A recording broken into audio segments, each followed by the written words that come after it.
gym is packed. Resolutions are already failing, common sense is still controversial, and Tim Walls is still lying straight to our faces. Welcome to Culture Warriors Unchained. Please like and subscribe and share the video.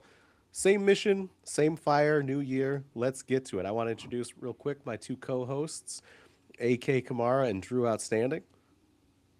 Yeah, welcome. I am Drew Outstanding, and I've had quite the year. So, no, I'm excited for 2026. We got a great thing going here. And yeah, I'm your resident disabled combat veteran that just refuses to quit and sit still. So, let's get talking. And I'm AK Kamara. I'm the third wheel, third leg, third peg of this amazing podcast.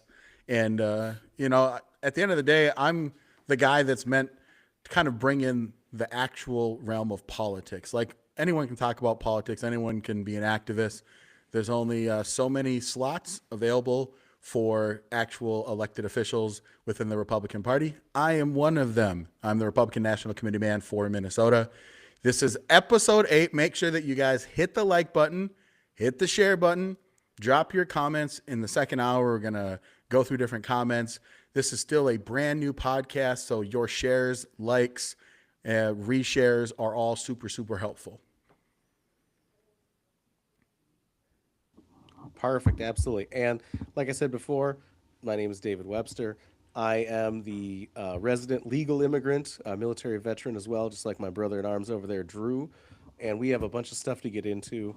And the first topic, and probably the biggest topic for Minnesotans and for all of us here in the Midwest, is the ongoing Somali fraud. And I want to toss it over to AK real quick because you actually did some undercover work and to kind of catch everybody up, obviously the videos of Nick Shirley going undercover, those went viral over the holiday break while we weren't on air. And then that kind of inspired a bunch of other people to get out there and see what's going on. And AK, you went out into the streets. Why don't you talk to us a little bit about that? Yeah, so I would say less going undercover, more I would say putting on like my independent journalist hat. Now, for those of you that follow me, I always call myself the conservative opinionator. So like when I make content, my goal is to actually share my opinion. I do use obviously like stories and facts to actually build an opinion on, but I've never said that I'm a journalist because I'm not, right? But I did actually put on my journalist hat and I went out with Ivory Hecker. For those of you that don't know Ivory Hecker, make sure to follow her. She's mostly either real Ivory Hecker or Ivory Hecker News. And she hit me up. We're friends from college. And she said, hey, I'm going to be up in the Twin Cities area. Obviously, the story about fraud is breaking. Nick Shirley has massive viral videos going on.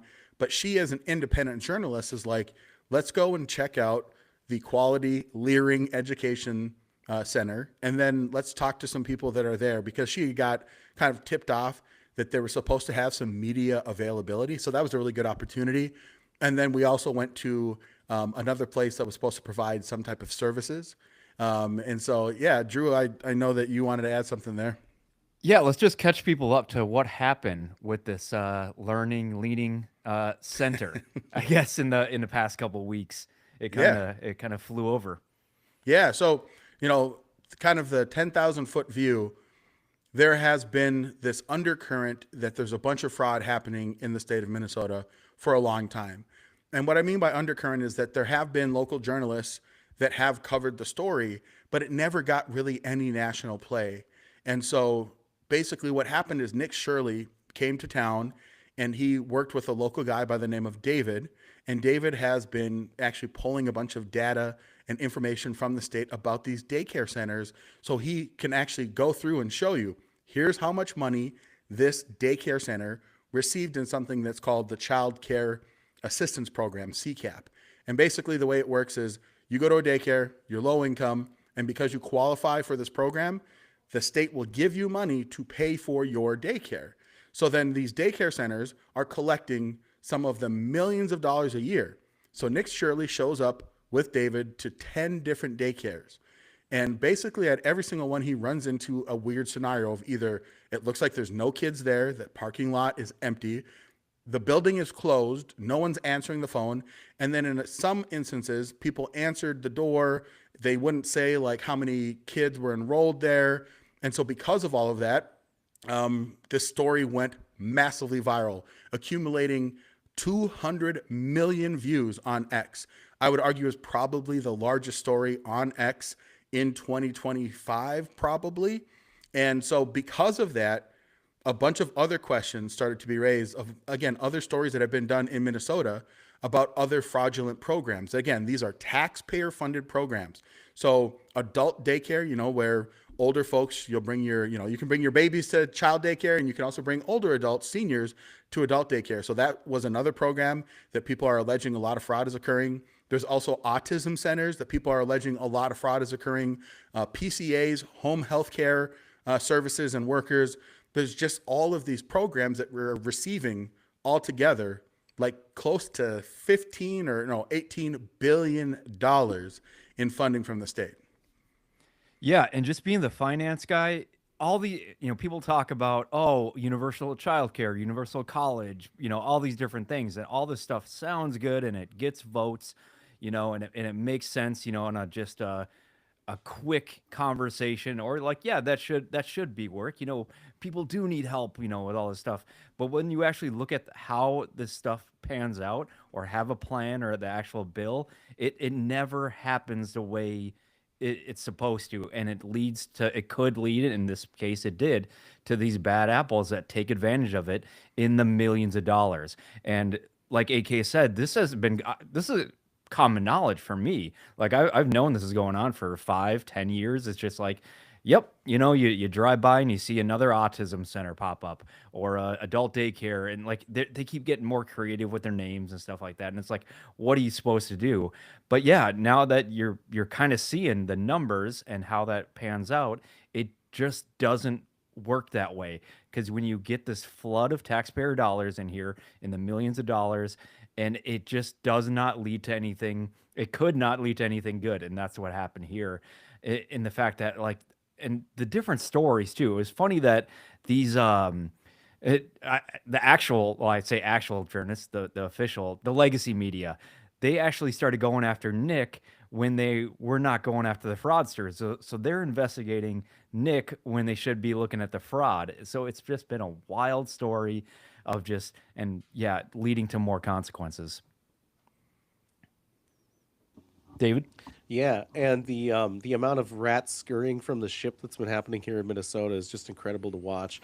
We've seen people from within the walls administration come out and be like, "Well, hold on, that wasn't accurate reporting. That daycare, this particular daycare, closed like 2 or 3 weeks ago." And then you have the actual guy who runs the daycare come out and be like, "No, he showed up when we weren't open during normal operating hours." And I'm sitting there like, he was there at like 11 o'clock, Nick Shirley.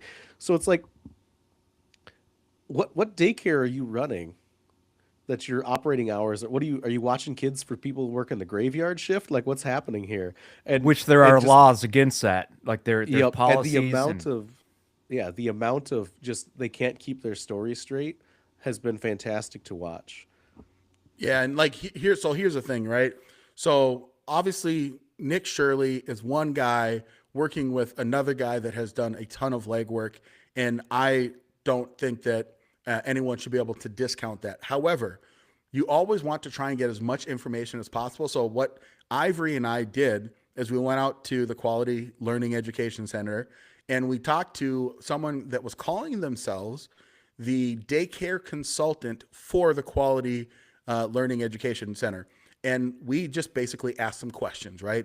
And so like the purpose of journalism is to ask questions and then allow your audience to really formulate an opinion. Now you might say, like, push back against things that the interviewee says, right? Like they might say, well, I say X and you push back and say, well, what about Y or what about Z? So that's basically what we did when we went out there. And there's a couple of things that are important to understand. This is not an all or none type of fraud situation. Some people have this idea that it's like either it's all completely fraudulent, like it's just a fake outfit, there's no actual children, there's no employees, or it's a real daycare and all of it's above board. The truth is, I think it's mostly a mixture of real daycares that overbill for kids that actually don't exist or don't go there anymore.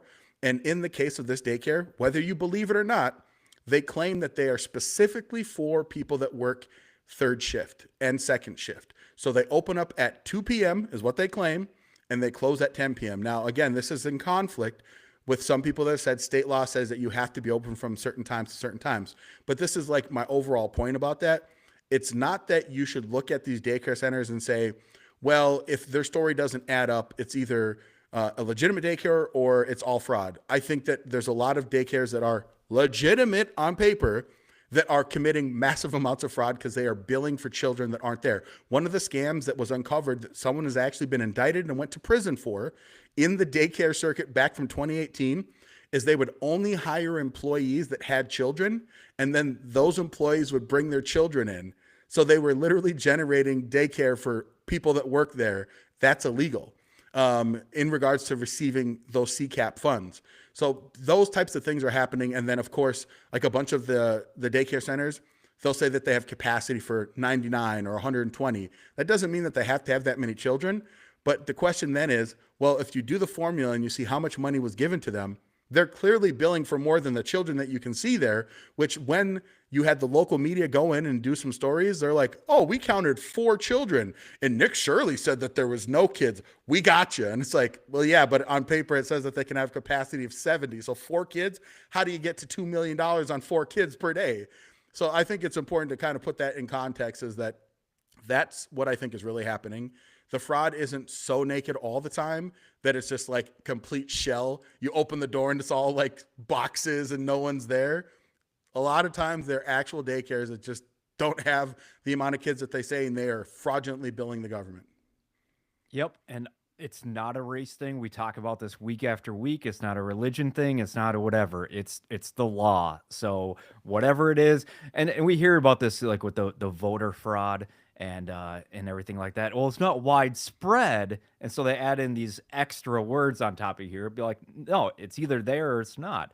So if there, it could be boxes lined up and nothing on the building, or like you said, AK, it could be that the numbers are wrong. And then if the numbers are wrong, fix it and then open your legitimate so-called daycare and then move on with that. But yeah, that's what we all need. Maybe they just need a stress test, or what do we call it, David, in the Army? We had these, I guess audit is a way in aviation every, I think 2 years, we did this like complete audit and everything had to be looked at, and it wasn't fun, but you had to make sure that everything was up to par. Yeah, just just the hands across the desert, just inspect everything, right? That's the good old white glove inspection finds all the dirt. That's what we had in the military. So I think just the amount of fraud that's being uncovered, and the way people are handling it, and the way people can't keep their story straight has been, I mean, it's great for Minnesota, but I want to see something come out of this. Like, we need to see some arrests. We need to see people within Walz's administration actually doing hard time. And I think that's what's kind of upsetting a lot of people, is there's this ongoing belief that, what does Jeremy from the Quartering call it? He says it's the nothing ever happens club, where you have this belief that this is all, people are going to get sound bites at Senate hearing things, but nothing's ever actually going to come out of it. The one thing I will say that's been positive about all this, though, is how much of the internet has been interneting with the memes coming out of the Somali pirates. Like, look at me, I'm the daycare worker now.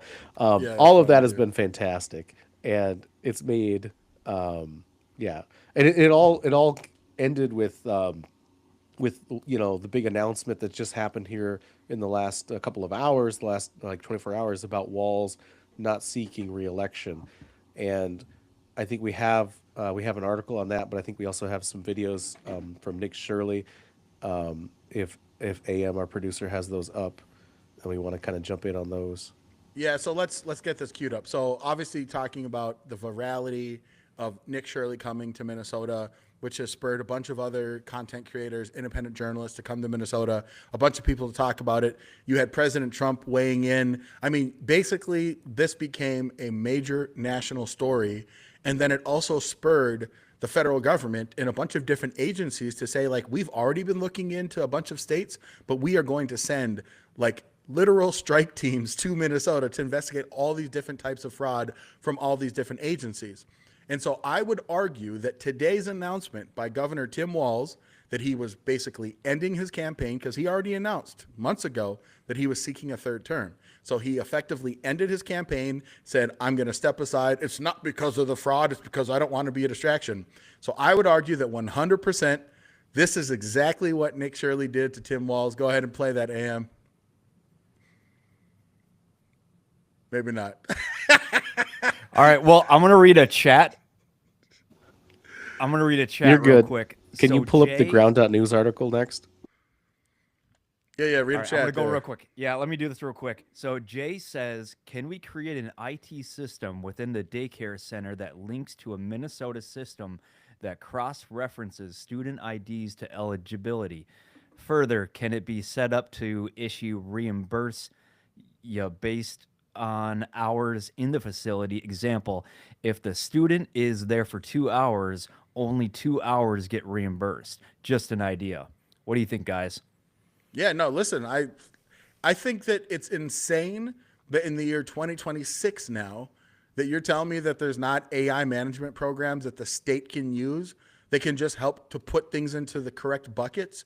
And at the end of the day, you can tell me all you want till you're blue in the face that there's not enough inspectors, then hire some. I think that that's one thing that Republicans and Democrats would agree on, is that we should have more people to go out and make sure that people aren't committing fraud with taxpayer dollars. That's like the one thing that if I give my money to the government, I want to make sure it's not being fraudulently used. So to that point, it's insane that people aren't using AI or computer programs to just help kind of create a list of who should be checked up on, what happened, follow-ups. It's so insane that the government's failing at the No, it basic should. thing Yeah, it's supposed to do.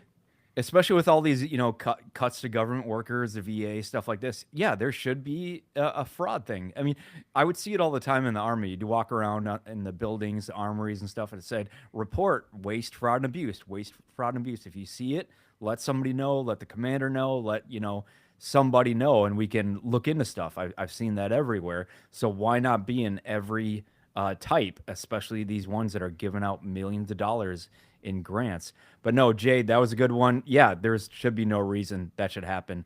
And one of the I can't remember what daycare it was, but the guy was like, somebody came in and stole all of our handwritten notes that had this stuff. The guy didn't take anything else, but he took our logistics, kind of stuff.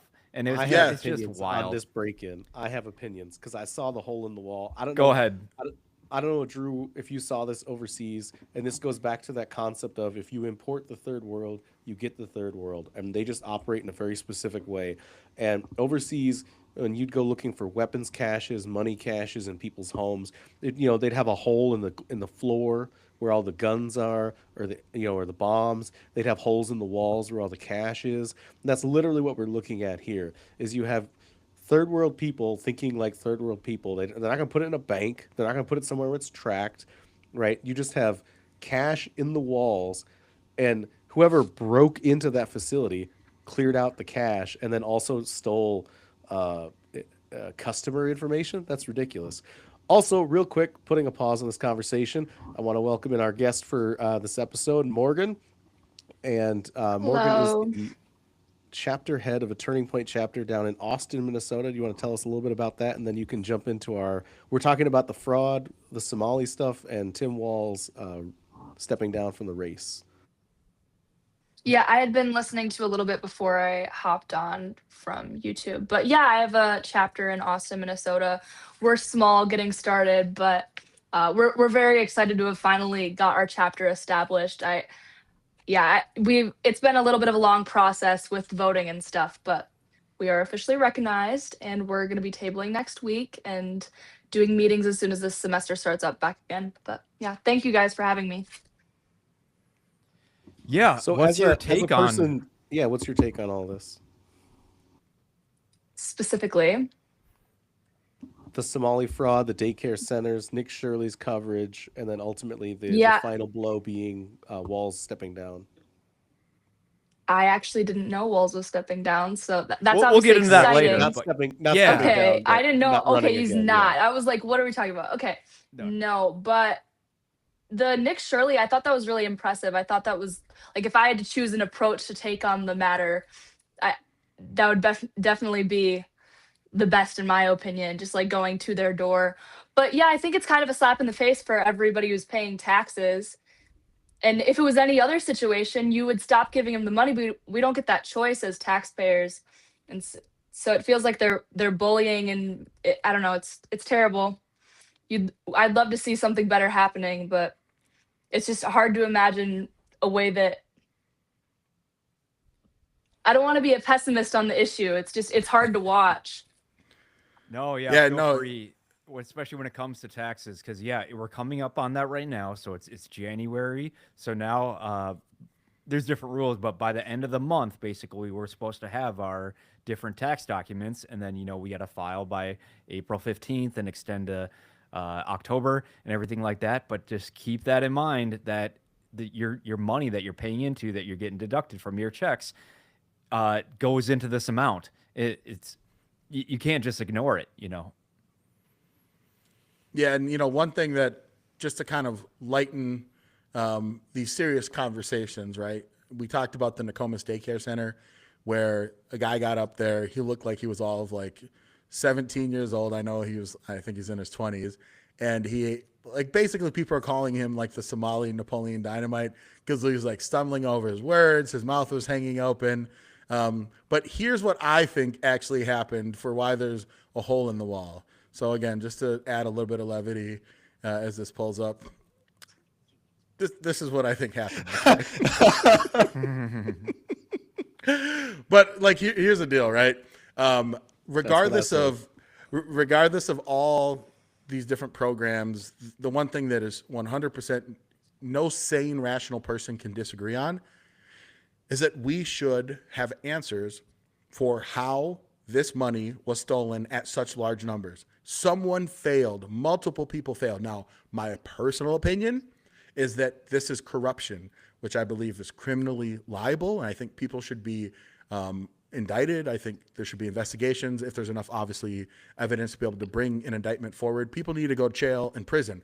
But we for sure need to find out why exactly this is happening. And I'm curious from your perspective, Morgan, when you're talking to other, students your age and in your peer group, how important has fraud been? A, and B, do they even know that this is happening?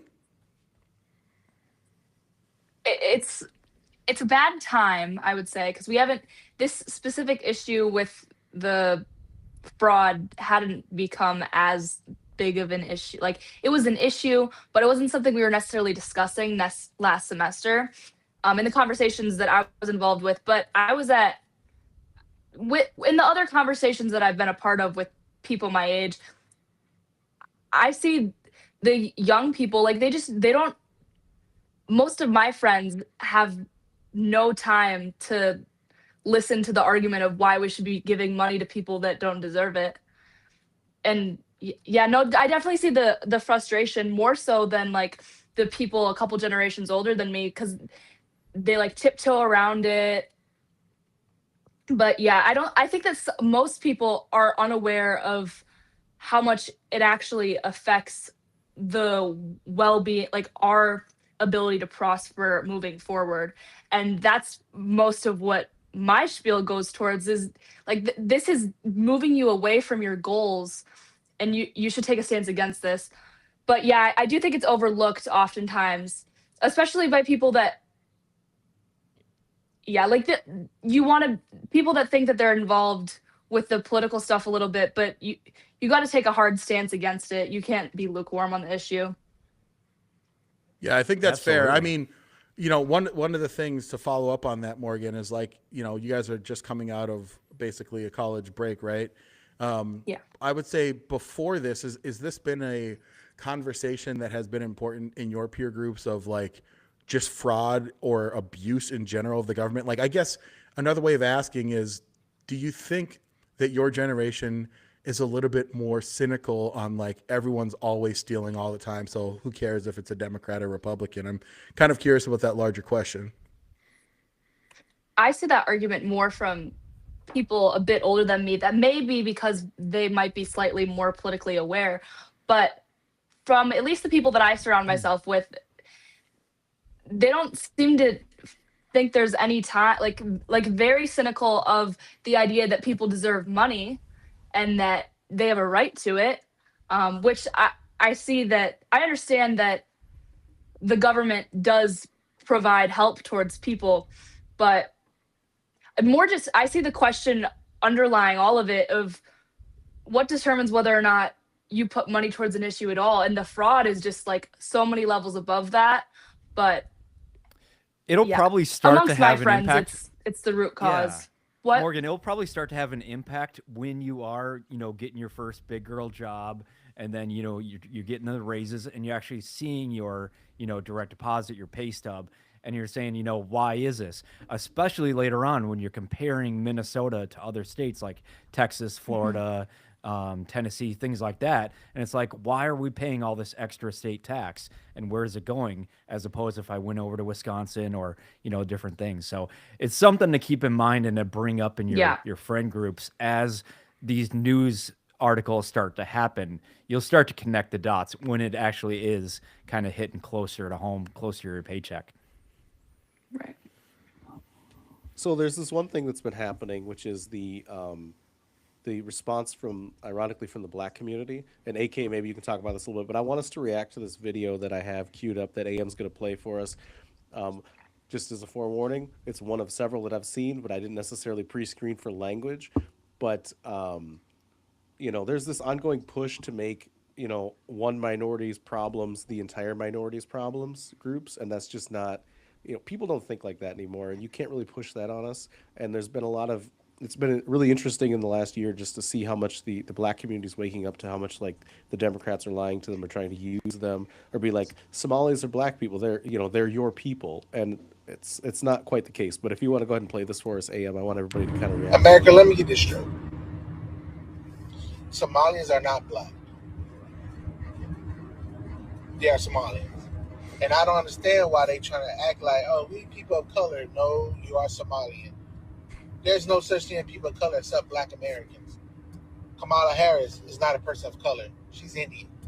Let's get that straight. And I'm tired of people, every time something happens, they want black people to unite with them.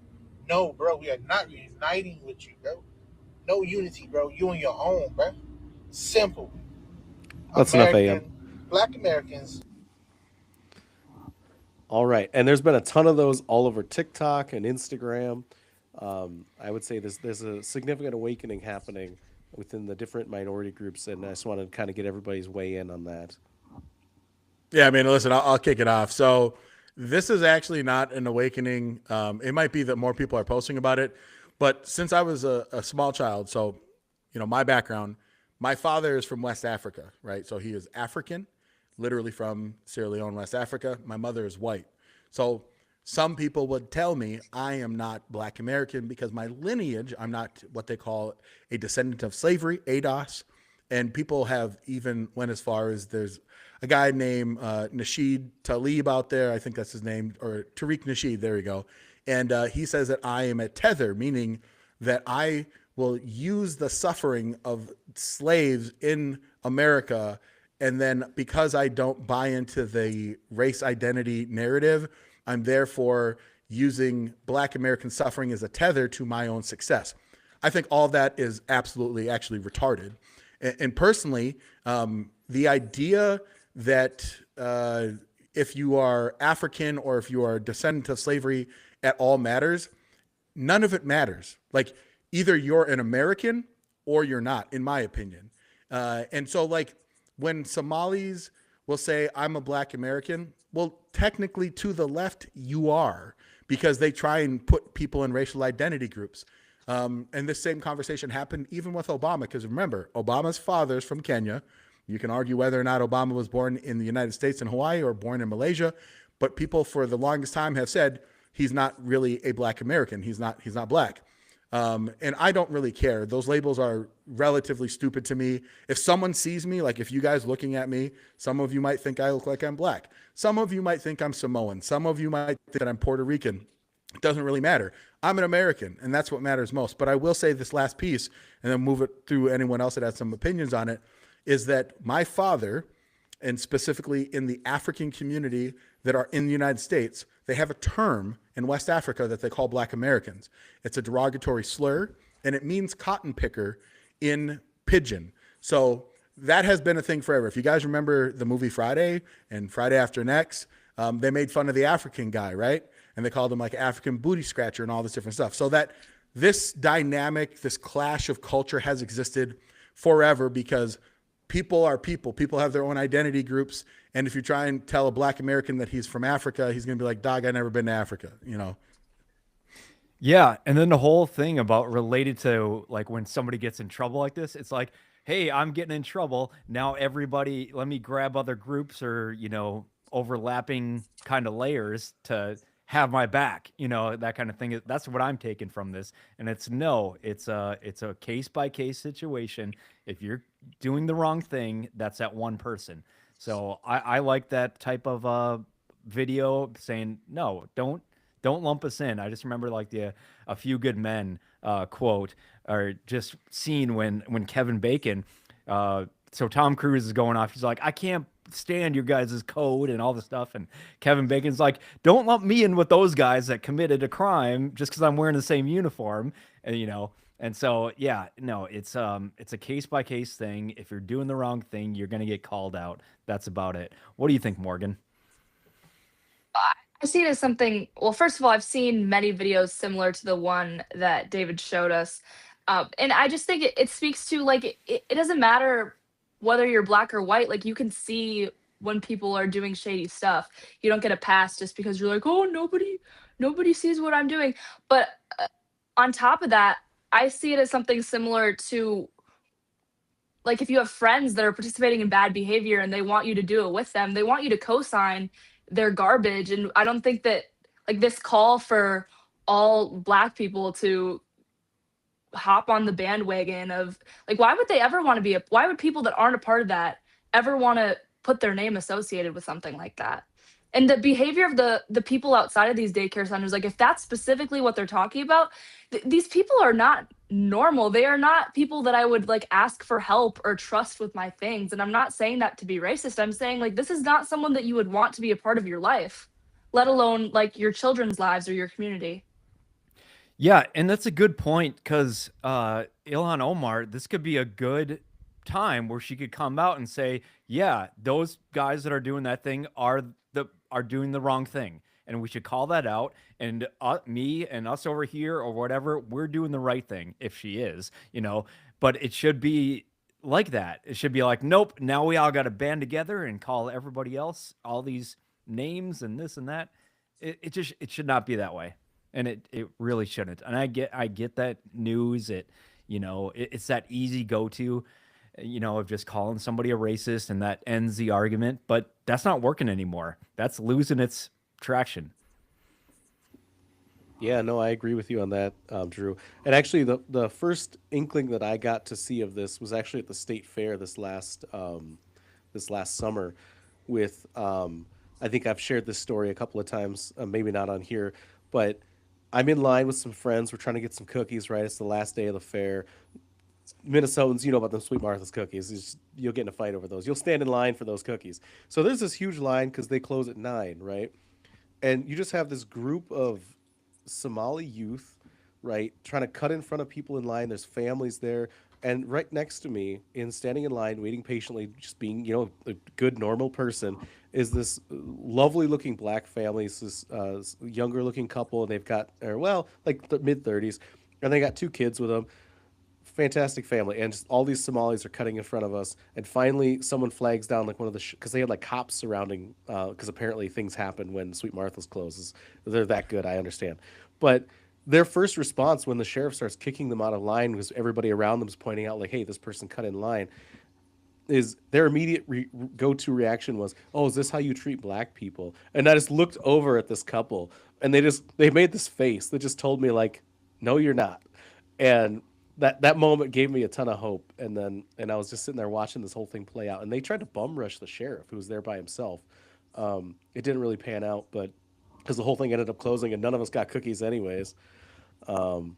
Which that's fine. I didn't need them. I was trying to lose weight, but you know what I mean. Like I see moments like that, and it just gives me so much hope. Where it's like, no, you don't get to loop us all in together, and all of this kind of culminates. AM, if you want to pull this up, I put in the Ground News article about this. Walls not seeking re-election because of obviously all of this has left a very bad look. And so, yeah, it looks like and this was happened earlier today. He announced that he wasn't going to be seeking a third term, so he could focus on the alleged fraud, from the outside, I guess. And they're talking about possibly Amy Klobuchar, being the person that the DFL puts in position to run for governor in his place. And I just wanted to kind of close out this topic with this and kind of get everybody's takes or reaction. Morgan, why don't you kick this off for us as a younger person who's going to be more affected Yeah. by the outcome of the governor's race than any of us? Could this potentially be an opportunity for them to say, like, he's going to focus on fixing rather than like throwing his efforts into running again to focus on fixing it? And honestly, I think that's great to put the spotlight ideally has been on him this entire time, but maybe this would be an opportunity for him to work hard at it. And then when you talk about Klobuchar, like, it's someone we know, right? But I don't know. We would love to see a Republican as the governor of Minnesota, but Yeah, always put your no, best foot forward in that race. But do you guys know much about what our odds are with something like that in light of these recent events? well, yeah, just to be clear, some people are getting confused about if he's stepping down or not. He's still a governor. He's going to stay the governor, but he's not going into another term, which in my opinion is absolutely amazing. I was in the National Guard during the 2020 George Floyd riots. It was not, we had to call it a civil unrest. It was a lot more than that. And it was Walls, it was Jacob Fry, it was like all these guys, and it couldn't have gone worse. We treated this like a military deployment in the way that we had different levels of command, 24-hour operations, working with all different kind of jurisdictions, and it kept getting I guess shut down. We kept trying to do more things, and then they're like, nope, you can't bring helicopters into this area until cars starting getting set on fire. And then our aviation guys are like, we have the cure for you. We can do this. We can drop water on this car that's on fire. People are being taken out of semi trucks and beaten up. It's like, this needs to stop. And so finally, like, enough people pushed against them, and we were able to get done with it in a reasonable amount of time. But it was not a smooth operation, and I'm happy that he's kind of going away, or in my opinion, or what I think is happening is he's getting fired. He's not stepping down willingly. I think it's Democratic party, whatever, decision makers above him is saying, hey, you effed up more times, in the running for vice president and all these things. It's like, dude, you got to go. You got to go bench. You're causing too many issues. What do you think, guys? Yeah, so this is what I think. I think without having Nick Shirley come to Minnesota, okay, this would have never happened. And so this is my enactment of what actually happened here. All right. So Nick Shirley just straight up just knocked out Tim Walz, man. I mean, KO, game over. So here's the other thing. He's not that skinny. I know he's not. And Yeah, you're giving him way too much credit in that video. I did not make the image. Okay. The image itself was made by a guy. And it's when, after the story broke of Nick Shirley, Governor Walz posted Catterday, and he posted a picture of his cat. So someone created that image. I animated it with Grok, so I technically own the animation, but as the base, I use that image. But to your point, Morgan, and also to your point, Drew, Tim Walz is the governor of Minnesota, which means that he is the de facto leader of the Democrat Party. Now, nationally, if Democrats are worried that Minnesota would move into what Cook Political Report showed that the governor's race was a lean Democrat, potentially safe Democrat, meaning that Republicans, were behind by at least 8 points. 6 to 8 points is what people, again, early on when Cook Political Report is putting together their report, that's what they said. So I think that this fraud, they did some internal polling and they found out that, oh man, this might be a toss-up state if Walz stays in. And so no one but Walz can decide he's not running, just like with Joe Biden. No one but Joe Biden could tell him. But his advisors explained to him, if you run, you are putting us at a greater risk. And so what we want you to do is say that you're not going to run again. So step aside for the next generation.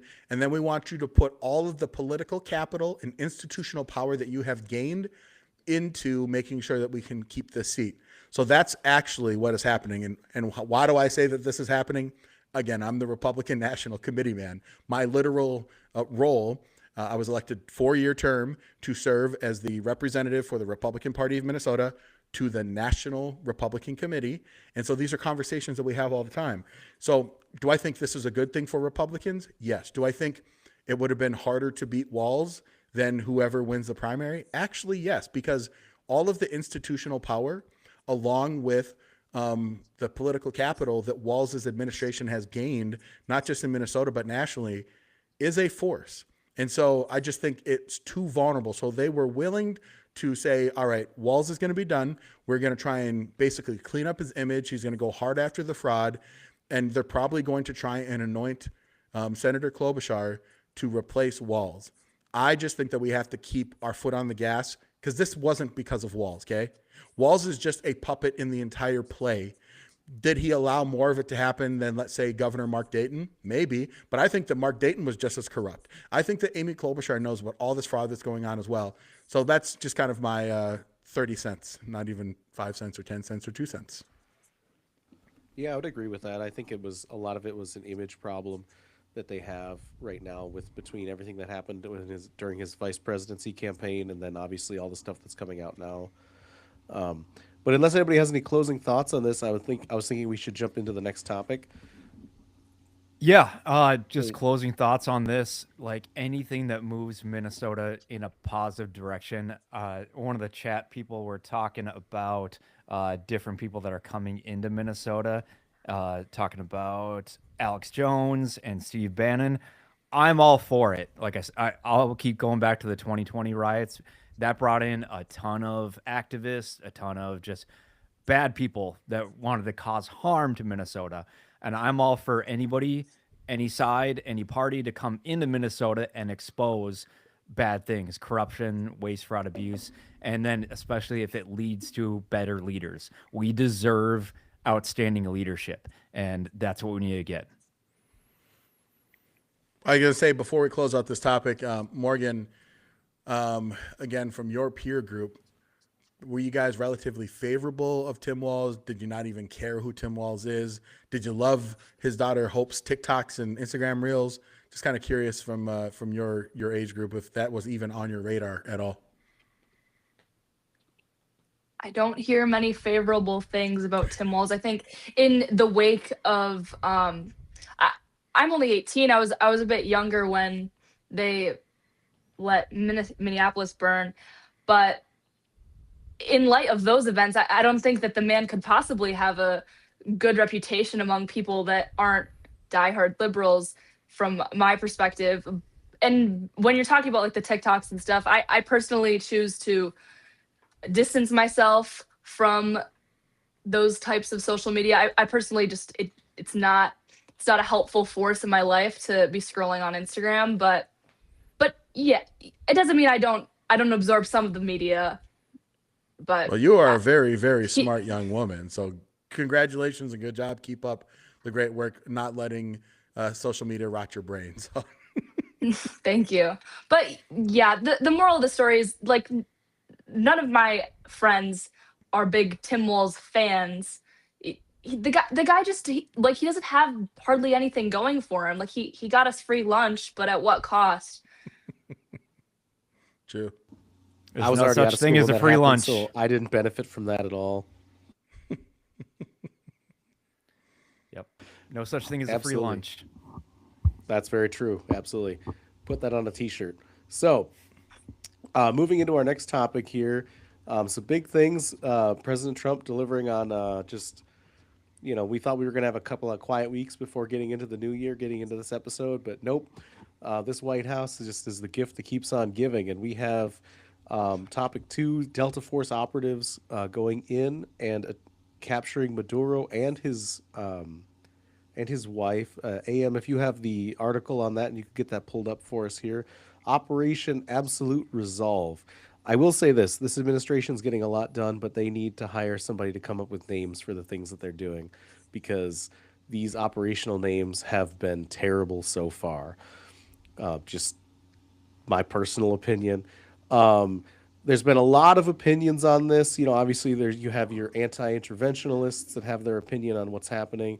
You have, your people, even some of your libertarian people that I know, even here in the state, that are very like defend the guard, like don't use the military. I will say that the difference here is these are federal troops. These aren't like National Guardsmen being deployed for a year at a time over in the Middle East. And then you have the people that, you have your people that just want us to stay within the U.S. and just do stuff here. And then you also have your war hawks who are like, yeah, let's go and invade Venezuela, get some oil. So what's the Thoughts context from, here, from David? What absolutely. went down? So, yeah. So President Trump here on Truth Social, he put out that Nicolas Maduro and the First Lady Cecilia Flores. That's a very liberal woman. She didn't take her husband's last name. It kept her grandfather's name. That's neither here nor there. I'm gonna get canceled for that. After months of pressure, it looks like the U.S. attacked the suspected of drug running since September and offered a $50 million reward. It looks like for the video from the Associated Press showed trackers, smoke, and at least 7 explosions in Caracas, Venezuela. And the internet has been flooded with Venezuelans celebrating that this dictator is no longer in power. And there's a good chance that his regime will collapse without him. But, are you pro this? Are you anti this? Kind of what's everybody's take? I have a historical observation, but I want to kind of see what Morgan and the group thinks of this. Yeah, I'll get start with going. my limited. Oh, I was gonna just No, say with my limited go ahead. expertise, like what's more impressive than an attack like this? Because especially when you're seeing accounts mocking, it's not like these are. I don't remember the exact words, but basically the Reddit account that was mocking the military, saying how could they possibly get this done, and then they had to go back and correct themselves, saying, well, actually they are that impressive, and they did get it done like that. There's really not, like, I love to see a strong show of force, not necessarily in the name of just doing it to do it, but this is strategic, and like you love to see your own country showing their strength in a constructive way. It's very Exactly. patriotic. No, Peace through strength, absolutely. just to add on that, it's very surgical. Use a surgical knife. You don't need to use a hammer or a club or anything like that. I'd compare that to the war on terror, 20 years and hundreds of thousands of people deployed and countless injuries, death, and stuff like this. This was done at night. They took out power. Because that's what it should be. America should be our special forces going in and doing what needs to be done. I didn't look into a ton of like why and the how. I know there's a lot. It's been going on for a while. There actually was a Jack Ryan show, the John Krasinski show, where they talked about it was like season 2. So if you want to check out that one, I'm not saying it's going to be exactly right, but it adds some more understanding Still to all a great this stuff. show. Yeah, it is for sure. But no, it was interesting because I think I can't remember. There was a New Year's Eve party at Mar-a-Lago, and yeah, it was James O'Keefe. One of his guys, his OMG O'Keefe Media Group, caught a picture of Marco Rubio on the phone, throughout the night, and then James O'Keefe's like, "Yep, this is kind of how it went down." He was at the party, but he was still doing work and making sure this happening. And then we get the results, and that's what we want. We want real results that doesn't have to add in all these, government contractors, service members, kind of destroying their lives and everything else. We want to make sure this is done correctly. What do you think, AK? Yeah, I mean, so listen, I'm very, very American Djangoist. I legitimately don't care at all what other countries think. I know that at the end of the day, like we want to, in the grand scheme, be able to make sure that our alliances and our allies they're happy. But the Monroe Doctrine was established a long time ago. It's just we've had a lot of weak presidents, and President Trump has basically revived it, and it's being called the Donroe Doctrine. This is our hemisphere. The idea that we would have China and Russia in our backyard and that we would just continue to ignore it while Venezuela has been sending cartel members drugs and doing horrible, awful things to American citizens, that we just have to sit down and lie down and take it. So I 100% support this type of action because it has not led to what everyone is freaking out about, that, oh, this is just going to be a forever war and Trump went back on it. It's like, listen, man, people freaked out about Iran. Like, if things happen and we're sending boots on the ground and we're having American casualties over Venezuela, then sure, let's be critical at that point. But everyone tries to doomsay so much. I will say this, though.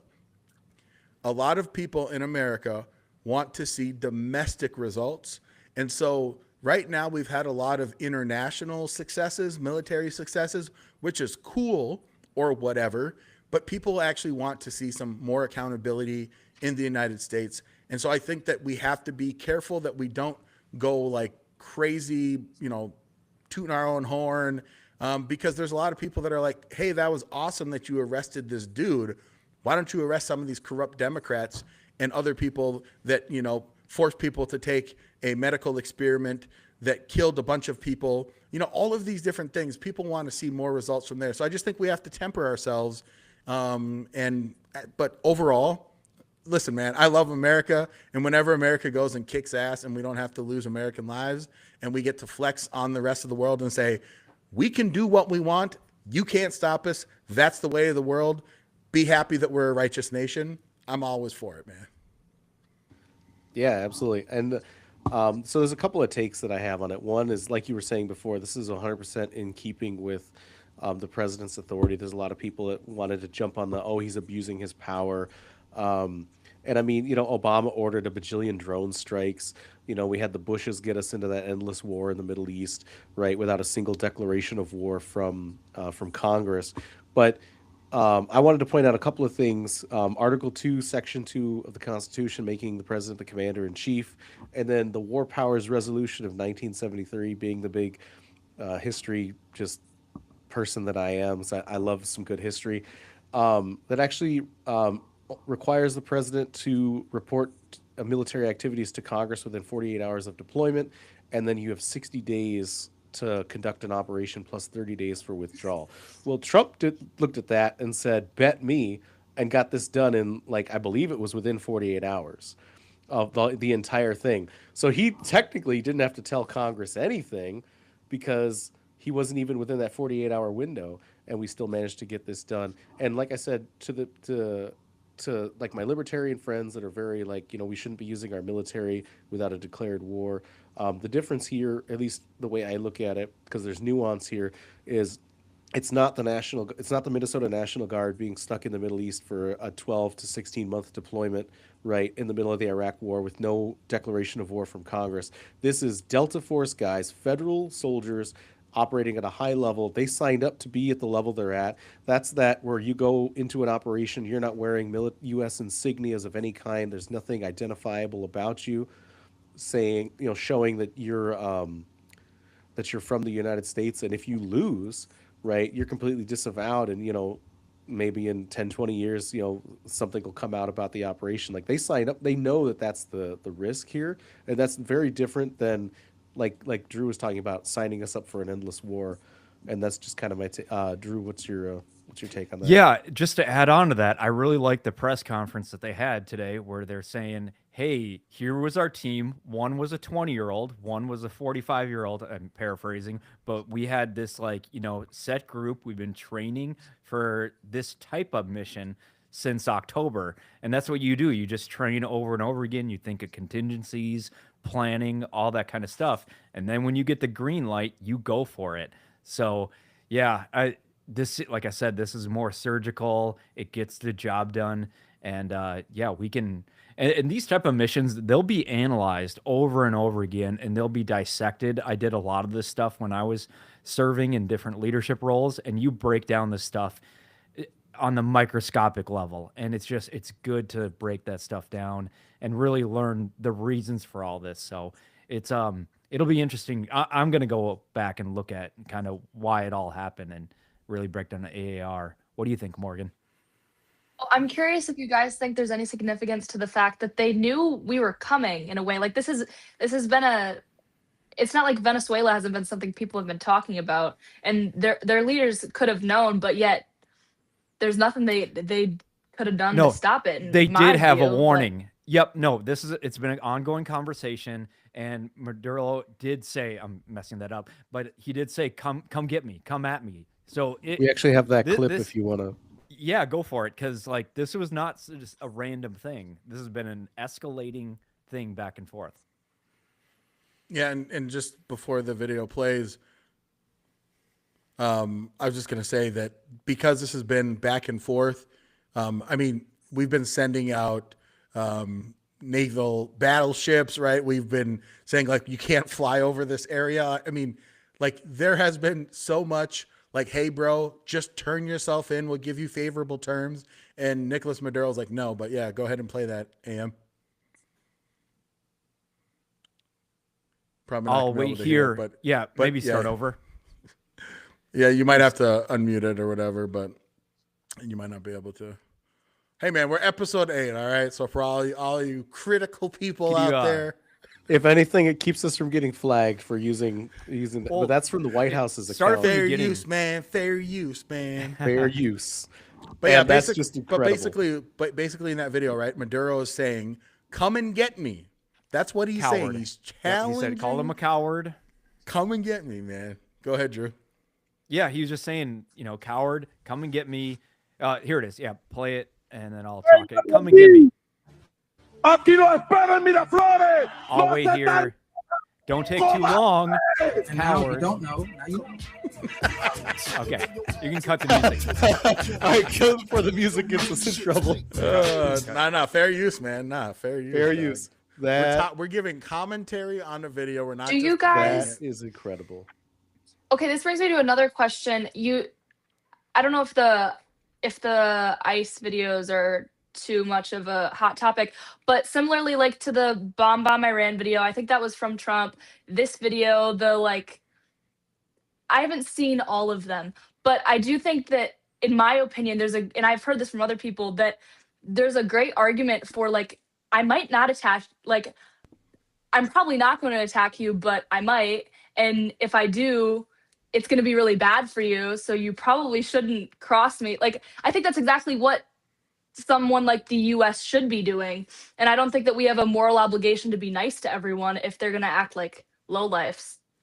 No, you hit on a good point, Morgan, because you should be unpredictable. The enemy shouldn't think that they know what you're going to do on both sides. Think that you're going to be weak, like a Joe Biden, and just, and even Obama to that extent. Obama did a lot of bombing too, but the enemy, the Iran at the time, knew what to expect. With Trump, they don't know what to expect. And then going even on another side with like George Bush, it's like, okay, yeah, we know he's going to come hard in this area over and over again. We can predict it. That's why we can do other stuff. But no, with Trump, it's wild card. And that's what you want out of a leader. You don't know what to expect going into that. So yeah, good point.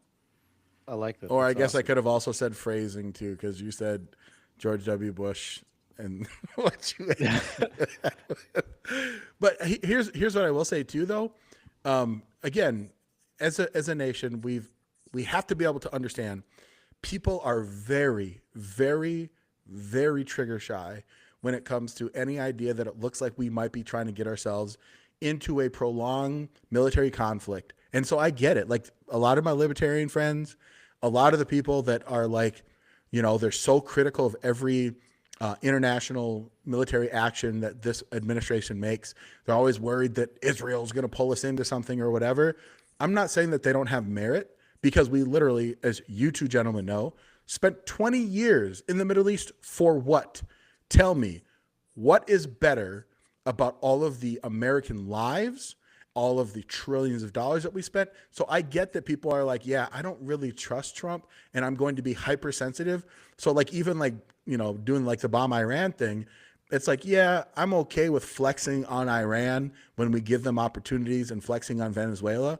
But I also don't want to be in war with Iran. For what purpose? Unless they come to America and they attack us, listen, I never will support sending boots on the ground to Iran. I just never will.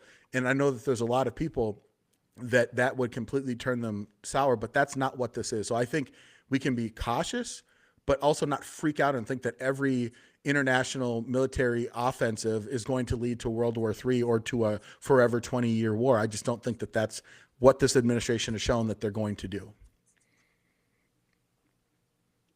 Do you guys think that wariness is like, because I've heard, I don't know if necessarily the people I'm talking to are like hardcore libertarians, but they would probably identify along those lines.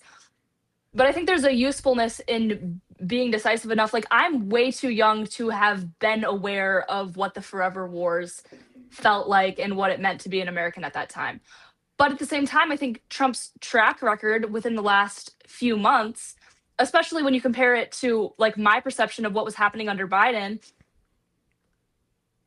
like the results speak for themselves. Like, we're not in a forever war with Iran, and like all the wars won. To me, it seems like a very compelling argument. And so while I think everyone should be asking the right questions, and I like doing that, I don't want to give too much merit, like personally, to the argument that bad things are going to happen that haven't been happening, because I don't see a case for it necessarily. Yeah, good point, Morgan. It's a track record thing, and I've been cautious of Trump this term. Not a lot has happened this term. It's only been a year, but even on the previous one, I'm like, okay, I'm gonna look for the indicators if we're gonna, send troops in for this. But all the whatever the assassin, I can't remember the guys' names at the moment, but all the ones that we took out at the airport, it was very surgical, and it didn't lead to anything else, which I thought was great. So yeah, you're right, Morgan, to look at the track record and see what kind of happens afterwards. So yeah, keep that in mind as these type of military interventions happen going forward. And when he talks about, like, I'm not an expert on the Israel issue, but I probably have a very bland take on all of it. Like, I'd like less people to die, and I know that doesn't solve it, but I think that's a good take. But when Trump was looking at like Ukraine and Israel, and he's like, people need to stop dying, I felt like that was the most compelling argument of any of them, because I'm so glad you said that. Yeah, that resonated with me. I thought it was beautiful. It was so simple, and I thought it was amazing. Yeah, Morgan, that's my policy on anything, foreign, domestic, anything like that. Let's lead to increased humans, not decreased humans. So, yeah, whatever party is on board with that thing related to the issue at hand, I'm for. It just happens, though, it doesn't really align with the Democratic Party. And I wish it did. I wish more people would do these things that, work towards increased more humans when it comes to abortion or climate change or whatever the issue is. But it just doesn't happen that way. It'd be awesome if they had a compelling argument. I know, David, you had something you wanted to say, brother. Oh yeah, no, I was going to say that compelling argument's probably not going to happen in our lifetime. But what will happen in our lifetime is one of the best things I love about this information age is that now that anyone can make anything on the internet will internet, and the common people have been responding to this. But so I want to play a couple of things, but one of the clips I wanted to show, AM, if you can pull it up, is the Venezuelan response to this regime change. And they've been taking to the streets and celebrating this all over the U.S. And there's been talk of a bunch of them returning to Venezuela. AM, if you have that video, and I want to kind of get everybody's take on the, because the Democrats are out here crying war crimes or, trying to, it's very interesting. All the No Kings people are suddenly protesting and celebrating and defending a dictator. They're saying Meanwhile, yes, dictator, dog. They went from no the kings citizens, to yes, yeah, dictator. the citizens of his own country are like, please, we'll go home now. But yeah, if you go ahead and play this, and they're doing the Trump dance.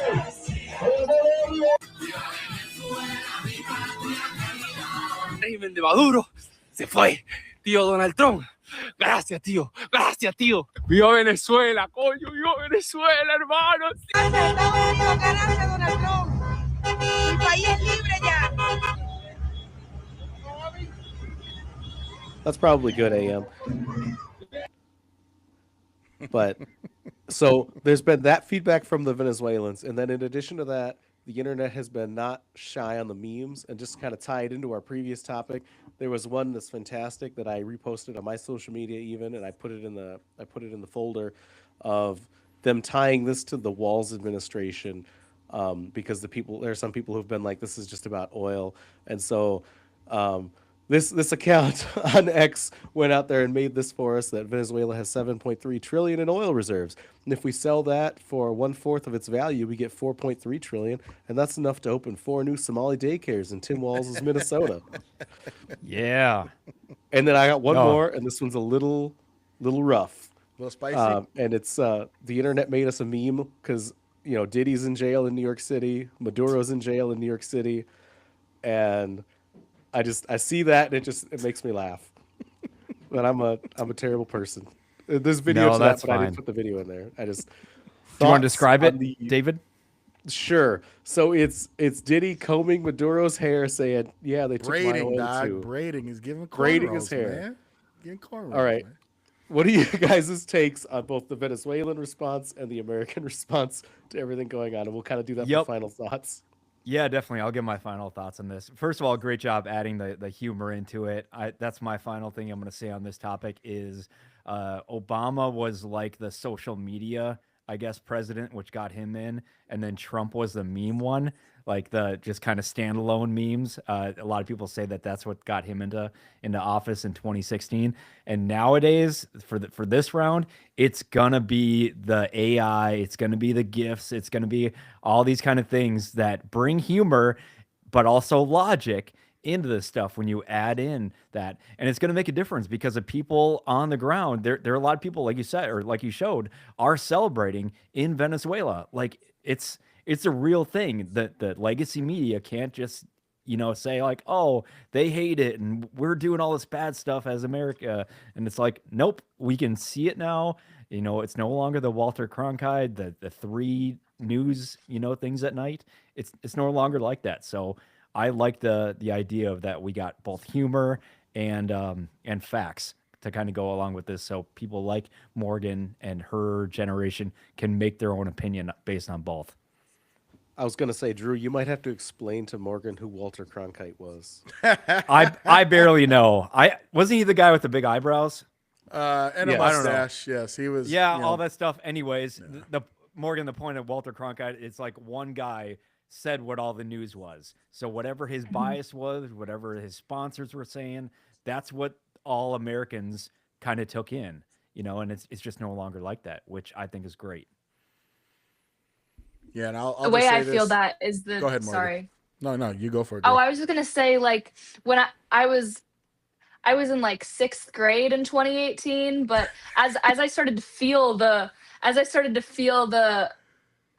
full strength of some of the woke stuff, it just felt obvious to me. I was like, why do people listen to these things? And then I've just seen the progression over time, even with my like immature lens, that there's a lot more voices at the table than the voices that told me that I'm a racist when I was like 12 years old for no reason.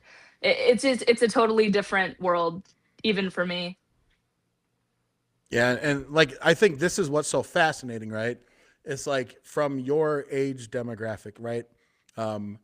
When you're in 6th grade, 2018, this is like the moment when really the media turned 100% on Trump, and they said that he supported, racist, white supremacist. They had the whole lie that he said good people on both sides and all that whole 9 yards. So it's just so fascinating to see that from that progression of you being in 6th grade to today, it's like, we're not going to play these games. You can't just call everything racist. You can't call everything, this ism when it literally isn't.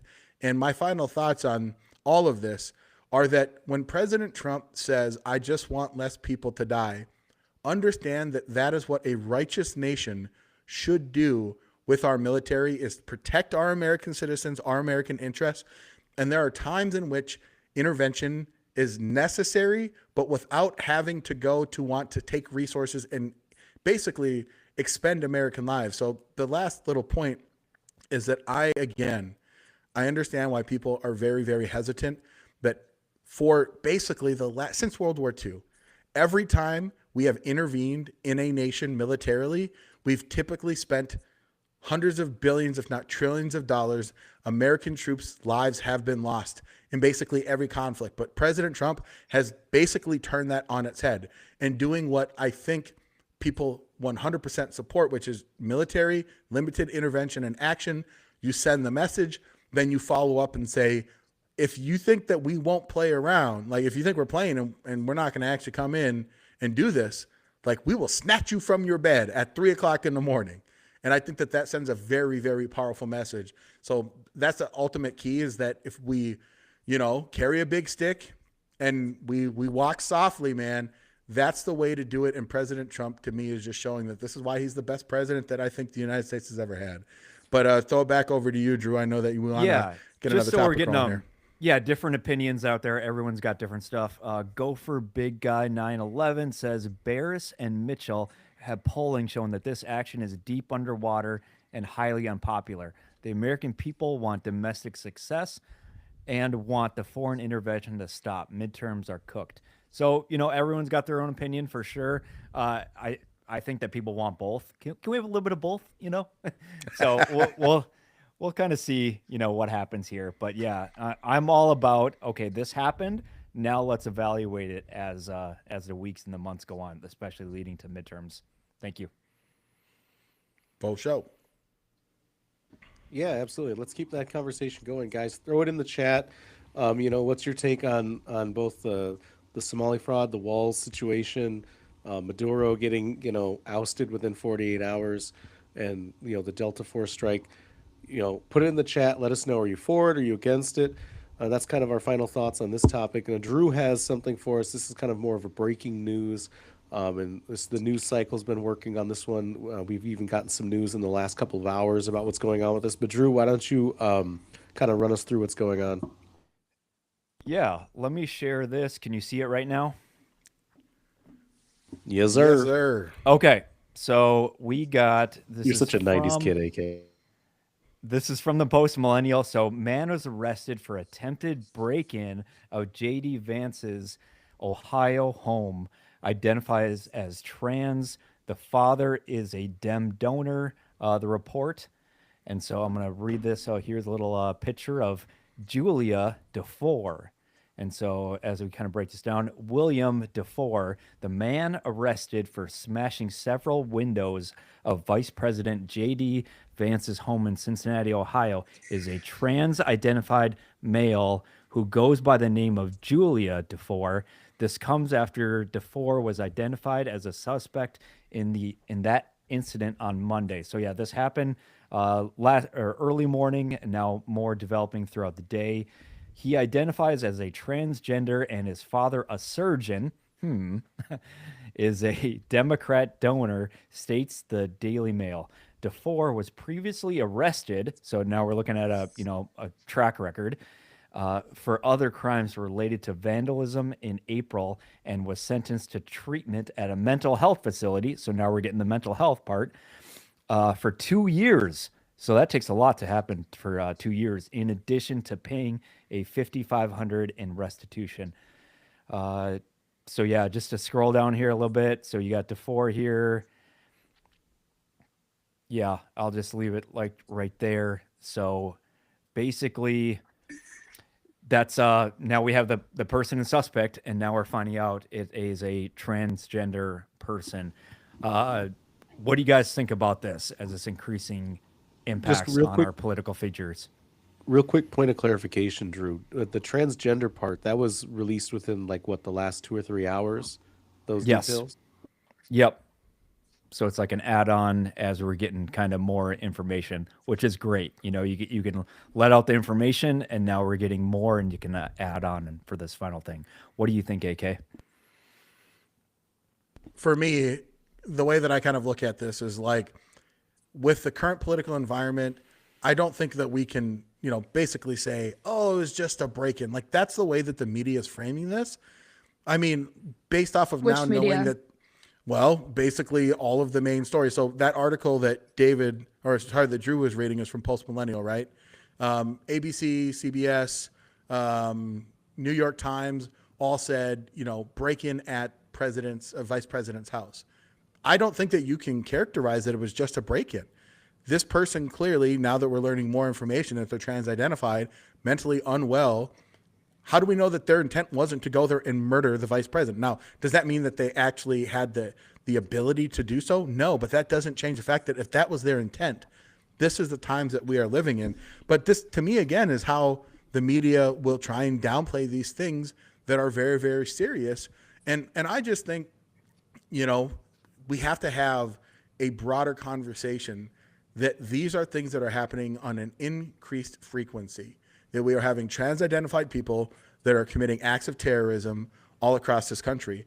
It's been documented pretty well in the last year. And whether we're talking about school shootings, whether we are talking about attempts on the president's life, whether we're talking about the murder and assassination of Charlie Kirk, there is a problem right now within the mental health community of trans-identified individuals, and we can't just tiptoe around this anymore. And that's kind of my thoughts. Yeah, AK, I got another source as well, so I'll share this one, and they'll kind of bounce off what you just said. So we got the Guardian here, and what they're saying is, man in custody after attack on J.D. Vance's Ohio home, officials say. William DeFore to appear in court Tuesday after the arrest. So they even say who it is, but now they go in to say just man was arrested during an incident where someone appeared to be trying to break into the Ohio house of J.D. Vance with a hammer, is to appear in court on Tuesday. The vice president on Monday thanked law enforcement for this, arresting someone he referred to as a crazy person and turned up at the Cincinnati home. I'm going to bounce a little bit down here because it does bring up Minnesota. So many politicians have taken steps to enhance security after the June 2025 killing of Minnesota state legislator Melissa Hortman and her husband at their Minneapolis home, and the attack on another Democratic lawmaker and his wife in the city on the same night. So, just going back to that, these increased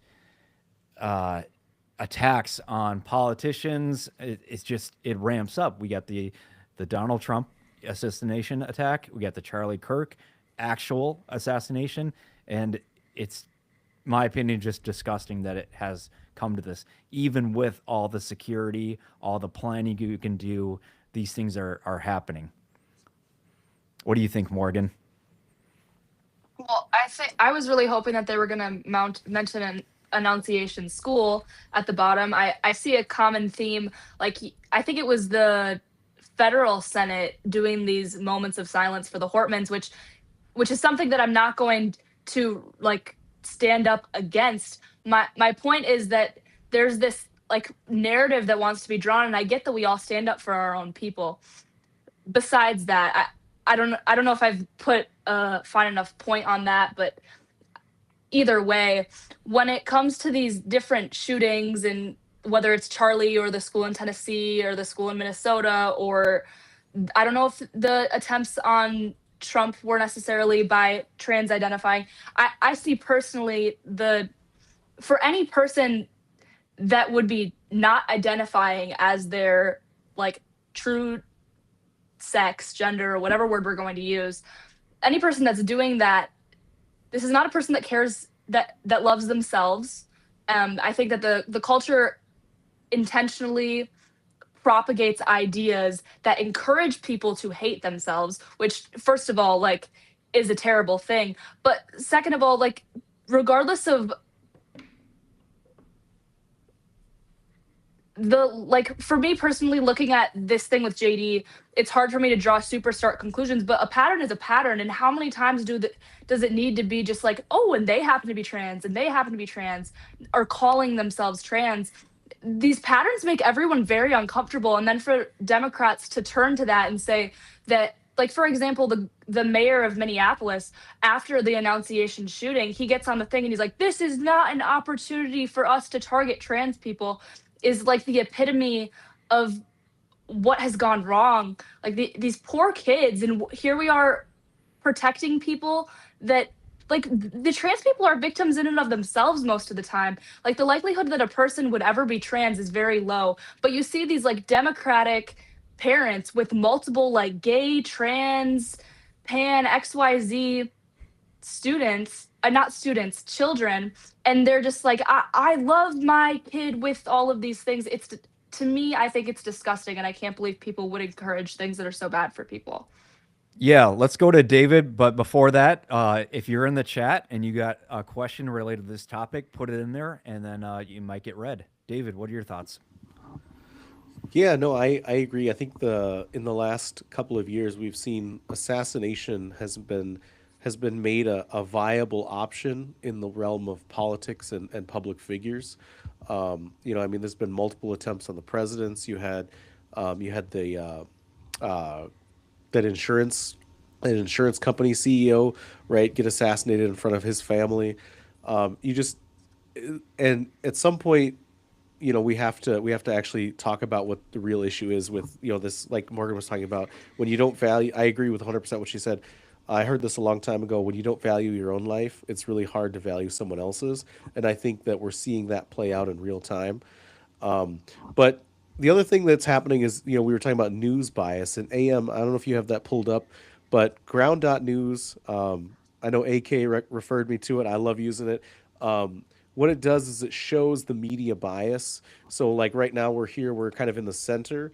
But if you look at what the left is saying, AM, if you'd click on the left tab there, they're just saying some windows were smashed, right? And that's about it. But then, you know, obviously on the right, you know, it's a assassination attempt in some cases or whatever. But I know Tim Pool covered this earlier today, and I saw his short segment on it, and he said that they haven't confirmed this yet, but there was allegedly maybe even some shots fired, that there was a police report with that. And yeah, I just, you know, I like websites like Ground News or other places where you can actually see, like, this is the bias you're being sold. Or, like, I appreciate that Drew pulled up multiple articles showing us that, you know, just on the left, there's going to be like, oh, some windows got smashed. It was some minor vandalism.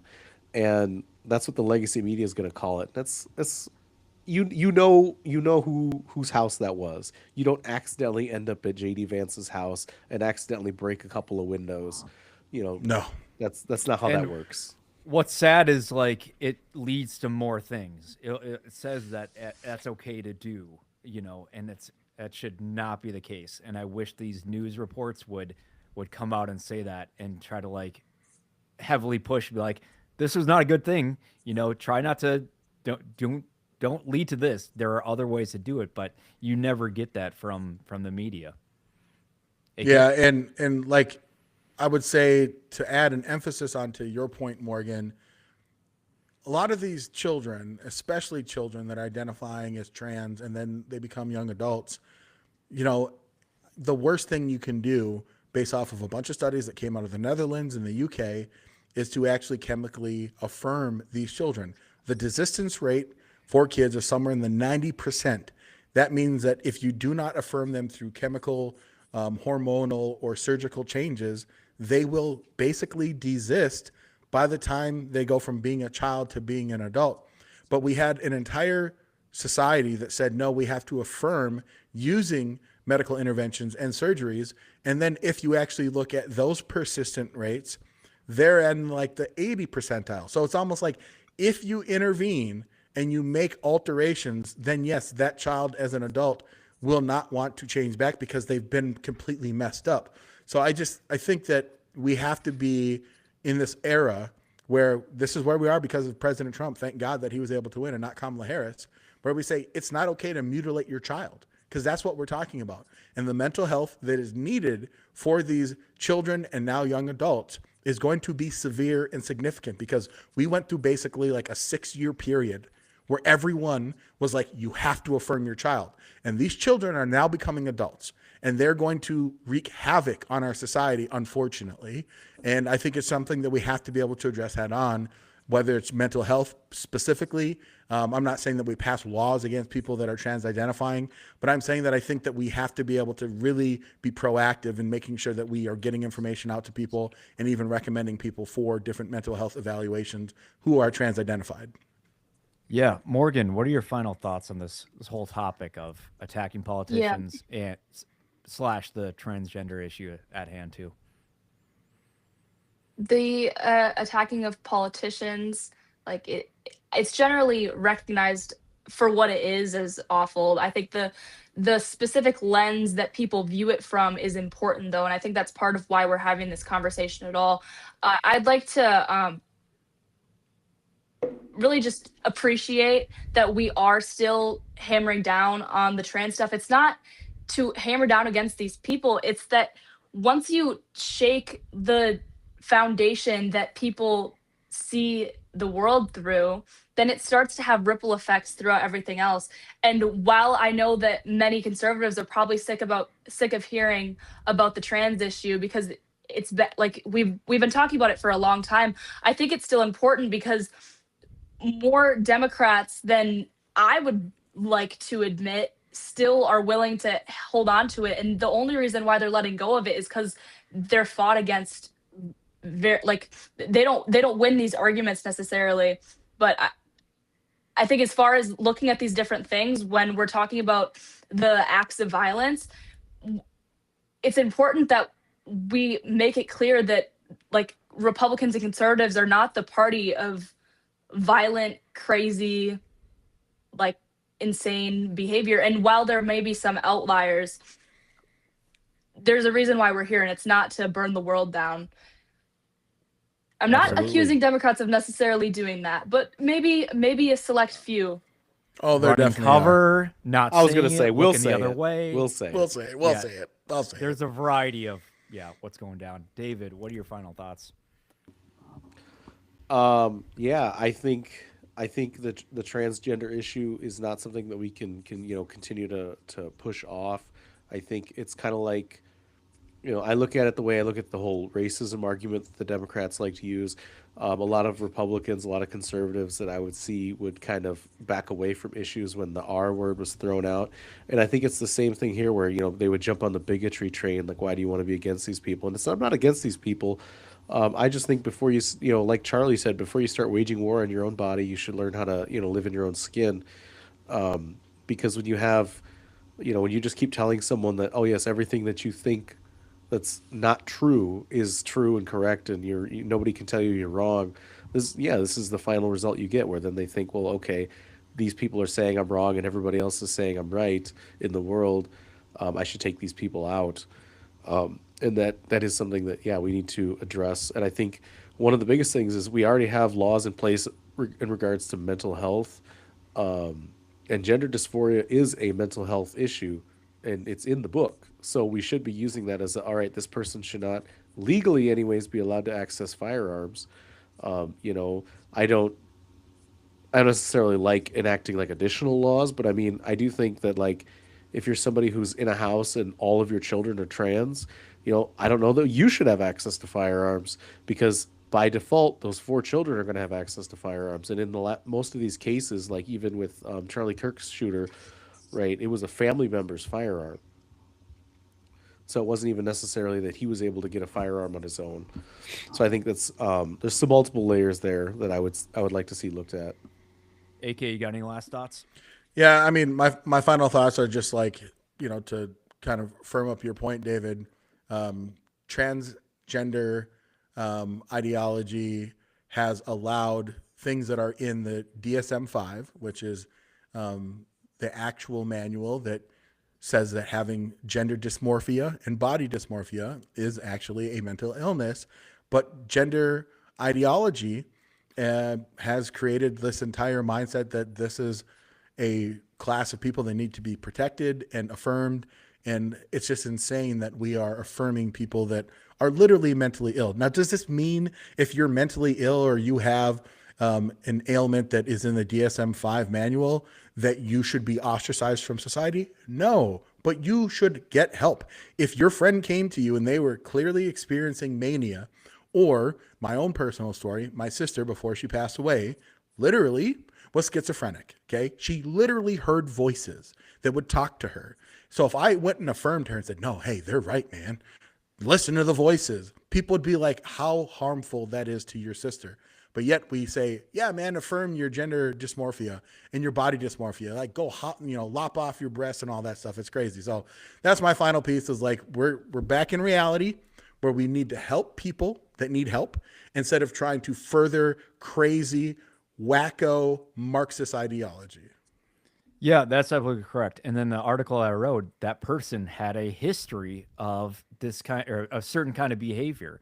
And so you got to look at that. We always hear about school shootings. Oh, the FBI, oh, they were on our radar. And it's like, okay, well, what did you do? And David said, comparing it to the race thing, I didn't even compare it to the veteran thing or the active service members where it's like, oh, an active service member did this. And then they categorize all military members, all veterans in one thing. It's like, no. Let's look at that individual person, So same kind of thing, but let's look at the track record. But yeah, good conversation on that. And I'm going to monitor that story for sure. David, what's going on next? Yeah, absolutely. If there's any major updates in that case, I definitely want to circle us back to that. Kind of like with the Somali fraud thing, we're probably going to have years of content just off of that as well. But we introduced her earlier. Our guest for this episode, episode 8 in total, episode 1 of 2026. Morgan, you gave us a little bit. How long has your chapter been active at your school? Were you there for the foundation of it, or are you just kind of taking over the role of president now? Can you kind of give us a little bit of backstory on that? My chapter officially was recognized back in, I want to say October. I initially joined, and maybe it was in November actually, but I joined our school's student senate after I realized that the only way that we would be allowed to be recognized is if I was a part of this student senate that didn't yet exist yet at the time that I wanted to do it. And the reason why I had to go through them, well, I would have had to go through them either way, but the regular way they want us to do this is when they do the budgets back in April, they want us to get all of our clubs put through so we can get money and things. But as a 2-year school, like these most of the clubs on campus are ran by faculty. It's just a strange system that frustrated me, and I was like, I'll join student senate then. So I went to weekly meetings on Mondays until it was finally time to vote.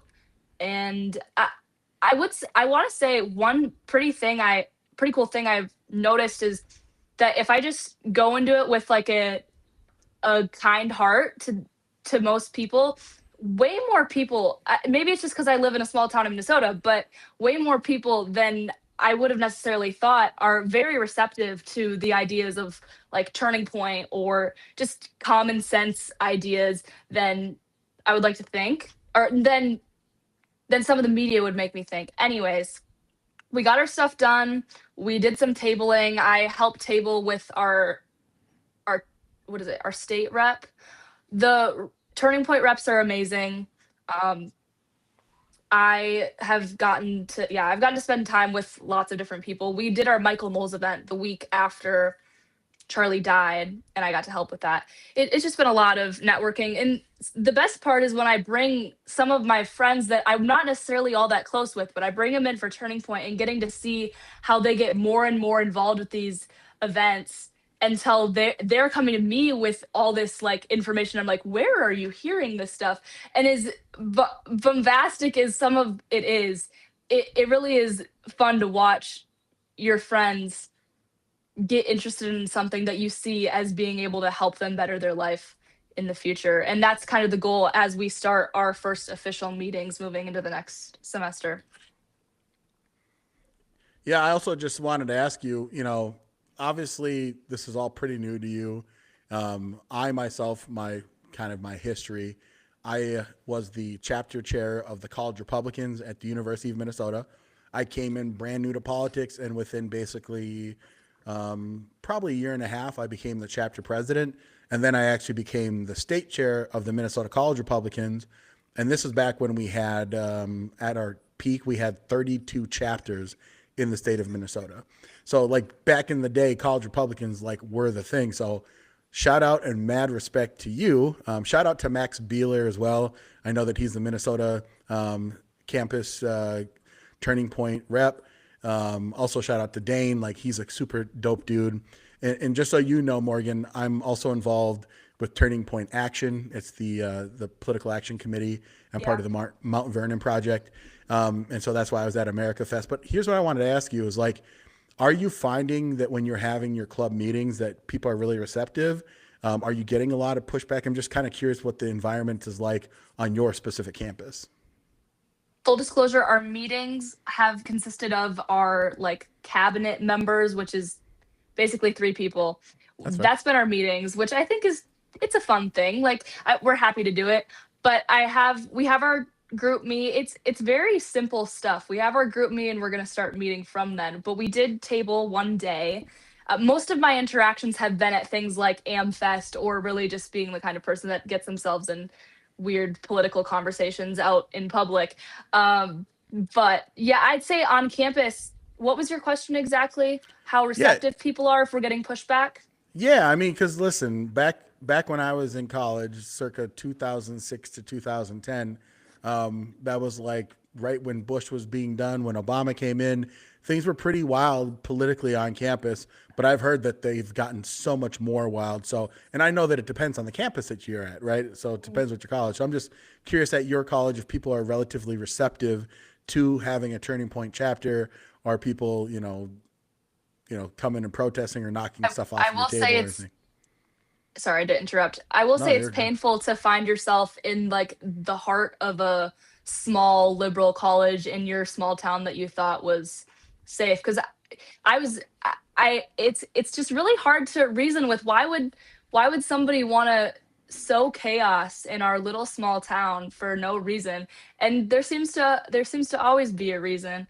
But it's really interesting to have staff members come up and be like, yeah, well, I work in the main office, so keep this quiet, but I really like you guys. Oh, But awesome. meanwhile, everybody within the main love office that. not everybody, but many people within the main office have pride flags on their desk and all are welcome here things.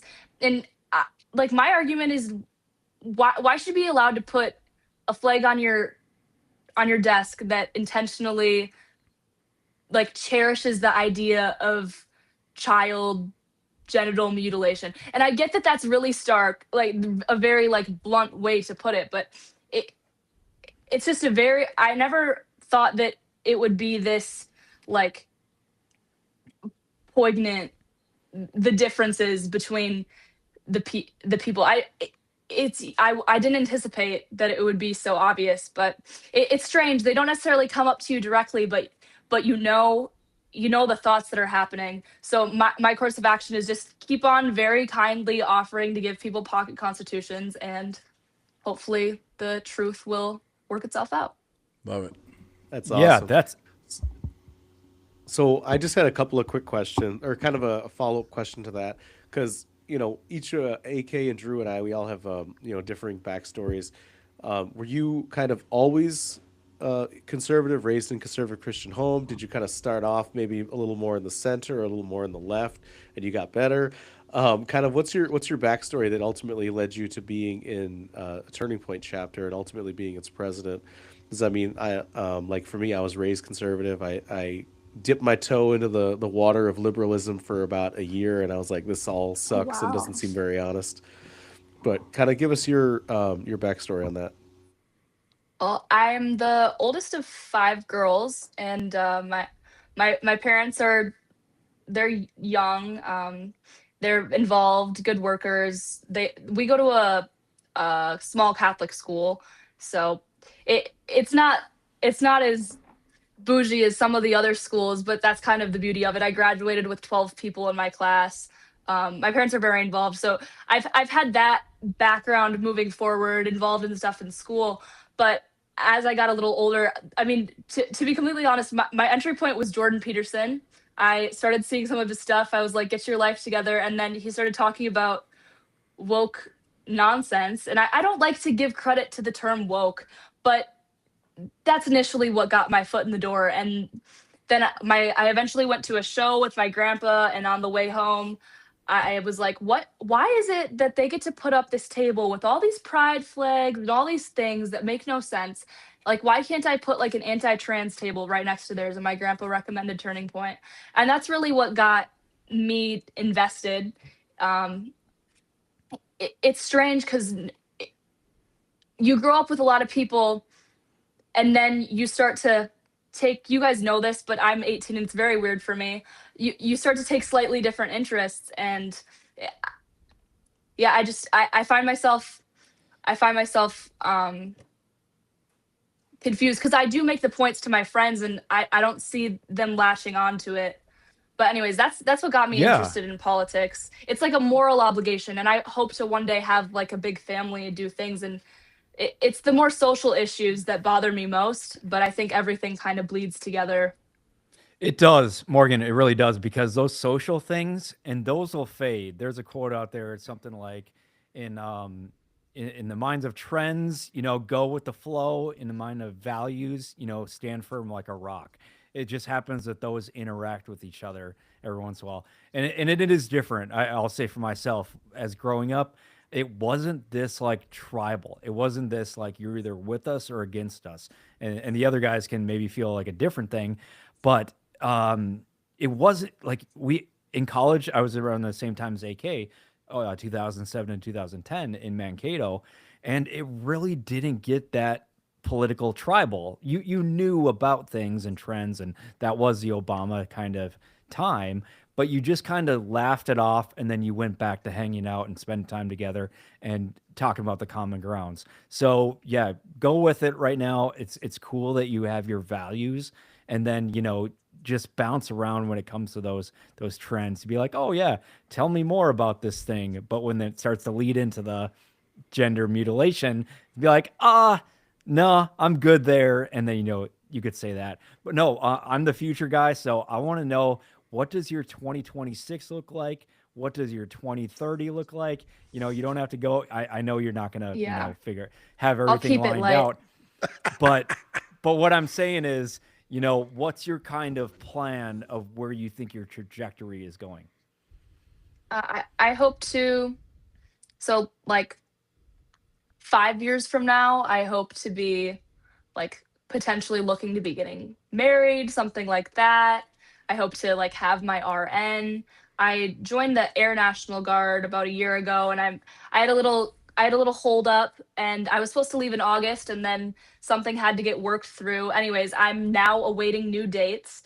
I've been taking some college classes, getting everything lined up so I can do the nursing program. But then I want to get that down. I want to get that done. So then moving forward, I have the flexibility that I have a job where I can make money, but yet the flexibility that if I want to have, yeah. Do you guys hear the argument for the birth rate? Does the birth rate bother you guys very much? For Yes. president or what are you talking No, I'm saying we're under replacement rate. People are not having enough babies. She's talking about population collapse. about? Like I And said, birthright, I'm all for birthright more. citizenship. I'm all for more people. Birth rate, yeah, not Just right. birth rate, not birthright. Yeah, I Yeah. mean, our population rate right now, so replacement rate is like 2.1, and right now we are humming around 1.6 ish or so, which is not good. And actually, it's part of a much larger conversation that this is actually, back when you were a child, Morgan, actually probably before you were born. There's been this push that there's going to be a population bomb. So everyone was pushed and said, don't have kids. We need to slow down our GDP and slow down our growth. And then now people don't want to have kids. And now we are below replacement rate. and then they open up the border and say, we're just going to flood the country with illegal labor because we need the labor because there's not enough people having enough kids. So, yeah, I mean, it's good to hear you say that you want to have kids because that's what we need. We need basically everyone to have kids for the next 20 years, but that means that we're still going to have a huge 20-year gap where we're not going to have enough human beings to take care of the older, larger population of groups of people. Yeah, Morgan, don't think about that too much. Do your own thing. Do your part. know. Yeah, Do your no, part. that's what I'm kind of saying is do your part. Yeah, but I agree. Also go after everything you can. Join the Air National Guard, the ROTC, go to Air Assault School, go to all those things. My opinion is apply for everything. And then once you get like accepted into whatever the thing is, you can always, say no to it because you choose to do a different path. But don't just wait for one thing, put your eggs all in one basket. Try to get married, have kids, join the Air Force. You can do it all. You just can't have it all at once. But once you get approved for certain things, you can use your logical brain to make sense because things will change all the time. It's better to have more options than limited. Yeah, I definitely have this plan laid out as of now so that I can have the safety to explore my ambitions. Because I trust there will always be ambitions, and like I think that my ambitions for today are enough to get me through the next year, and then moving forward from there will be more. But it's really not about me. Like I have a big family. I need to remember that sometimes. Yeah, and We need more fighters in the war against communism. we do. But also on the dating thing, real quick, go ahead, AK, just go for it. Tell the guy what you're looking for, and if he's not for it, he will disappear. Yes. I can concur with that.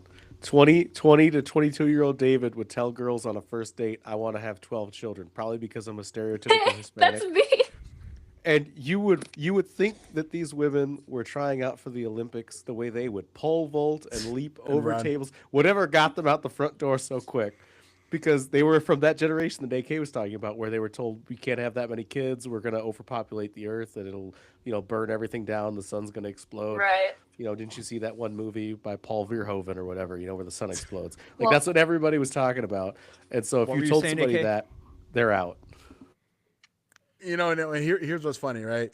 The advice that I give everyone is, especially when you want to have a family, just have you have multiple paths, because you don't know when you're going to find the guy that should be your husband that is going to give you all of these beautiful children. You don't know when you're going to find them. So it's like you should start saying, I'm going to go and do these things, but don't ever let your goal of being X, Y, or Z stand in front of being married and having a family.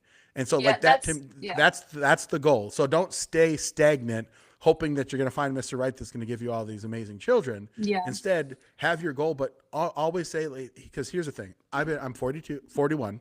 Yeah. I've already been married for 21 years. So I got married when I was your age. I met my wife. I proposed to her right when I turned 19. We got married when I was 20. And the thing that people always said to me is like, how did you know she was the one? I'm like, well, we had conversations, and I would say things like, what would you do in this situation, in this scenario? And I was like, this is the woman for me. This is the woman that I will give my life for, who will also give her life for me. And we are going to be together, unified under God. And I would do anything for my wife. I would sacrifice anything, even back when we first met. So that's the mistake I think a lot of people make, is they're like, I'm going to do my career and then I'll find Mr. Right. No. If you find Mr. Right somewhere down your path, follow Mr. Right and follow your love, and your career and whatever can always come secondary. Take advantage of finding that person as you advance through your life. Just don't put stuff off. I think that's the worst advice that anyone can ever give. As a person that's been successfully married for 21 years, thank you very much. I think I should preface, I don't like to wave my stuff all over, but at AmFest, I did meet, I have a boyfriend. He's a wonderful guy. To the advice of Jordan Peterson, if you tell the truth all the time, hoping, I don't know, maybe I've lied, but if you really strive to tell the truth all the time, you end up hopefully not in situations where you are in a regrettable type of situation. Anyways, to the point I'm making is that I'm being a little bit more blunt with the kids thing, because this is a conversation I have a little bit too often compared to like a lot of my friends my age. I'm not trying to be like too cuckoo with it, but I think part of the reason why I'm so excited about it is because I know I have friends that are scared of the idea of having kids, and I want to get them over that, like out of love for them. Like I don't see anything that could make you more happy than having success within people that you care about. Like what are you getting all this success for if not for like the love of other people in your life? Anyways, Great job. No, you're on the yeah. right path. I would say just keep talking about it, project it out there, and like I said, apply for everything. Yeah, keep talking about that stuff if it's important to you. Yeah, it is. David, Yeah, do I you think, want to bring us to our getting ready to close, so we get out here Yeah, on time? absolutely. all So, our you know, alpha episode 1 of the new personalities. year, episode 8 in total. It's been a great show so far. And obviously with the new year, you know, we're going to be focusing on goals. For me, one of the big things is like men's health. You know, whether it's weight loss or fitness. I went through quite a significant journey last year, and hopefully in future episodes we'll get a chance to talk about that with some of the medical professionals that Drew and I got to talk to at AmFest. And I'm excited about setting that up. But one of the things that's really common in the U.S. Is, you know, the idea of making New Year's resolutions. Now we have some hot takes. I already know going into this.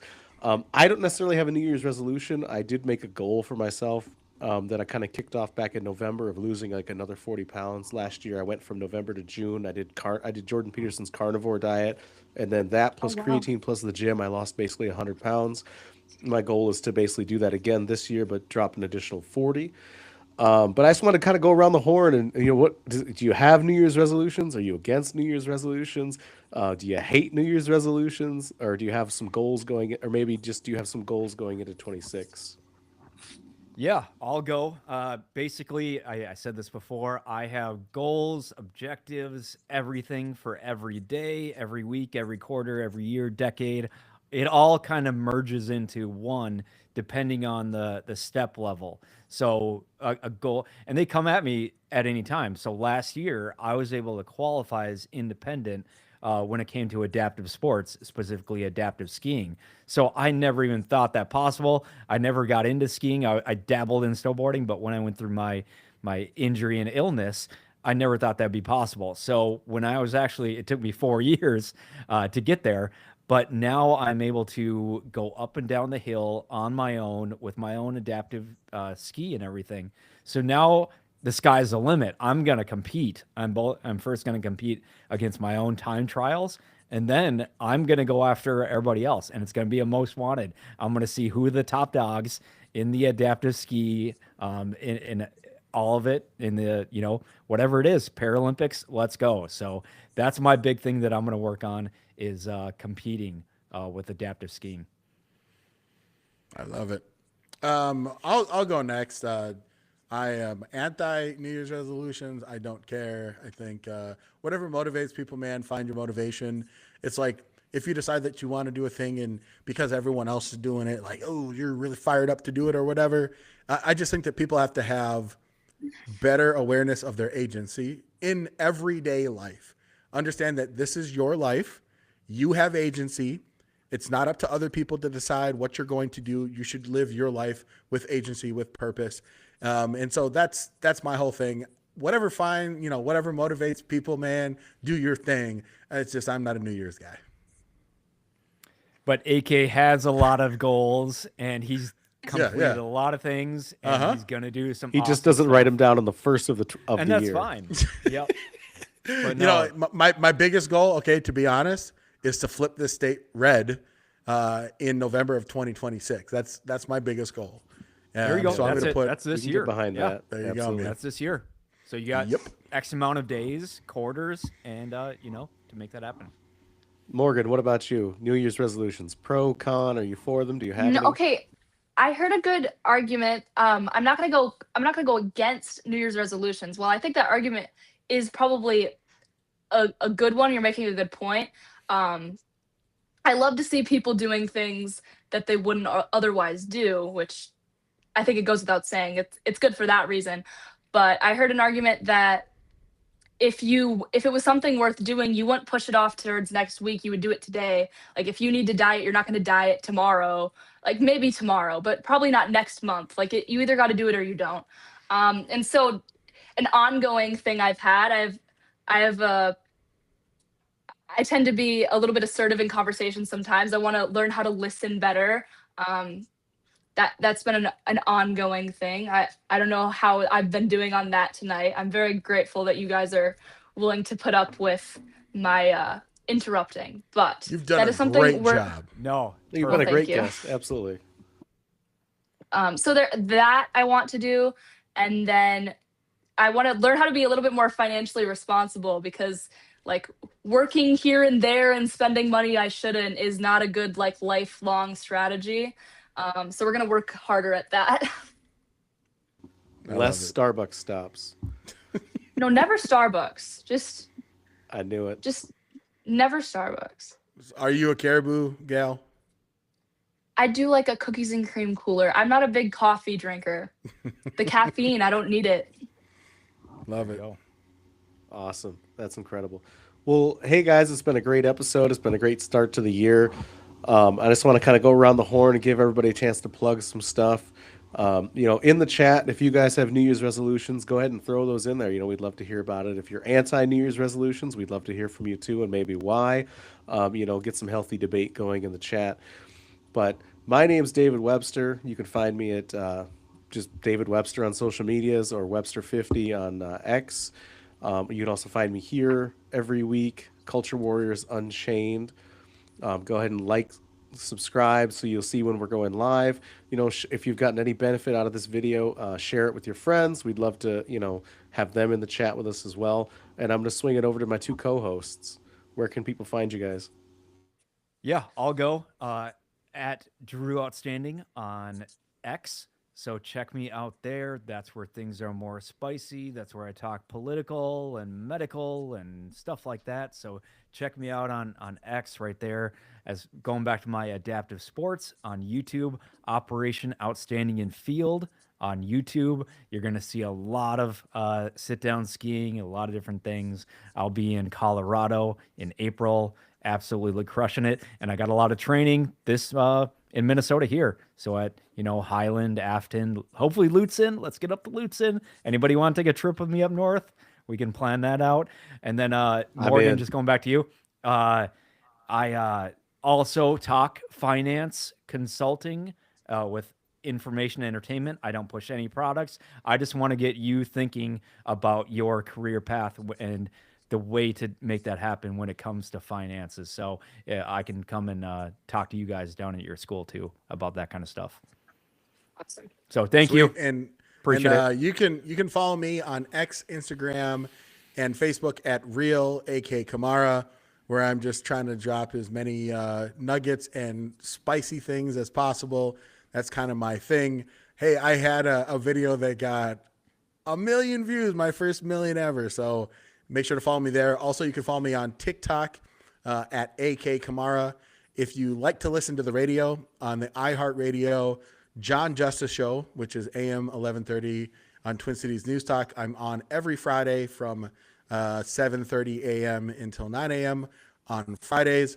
And also just want to throw out a couple of last chats. Jacob Tang said, "What up, Morgan?" Hi, Morgan. We had Brody to the 883 said, "Very great." But it said in a Trump voice, "Very great." I can do a Borat, very great. And then also It's definitely a Trump. It's definitely a Trump. That's my boyfriend. It's very great. Shout out. greatest. And then also Go for Big Guy said it took him 44 years to find the woman the love of his life, like I found Bethany, my wife. And then said come up to Detroit Mountain in Detroit Lakes to Drew. So that was from Gopher. But Morgan, where can people find you? Do you got any events that you got coming up that you want to let people know of, or any way that they can help support your club at all?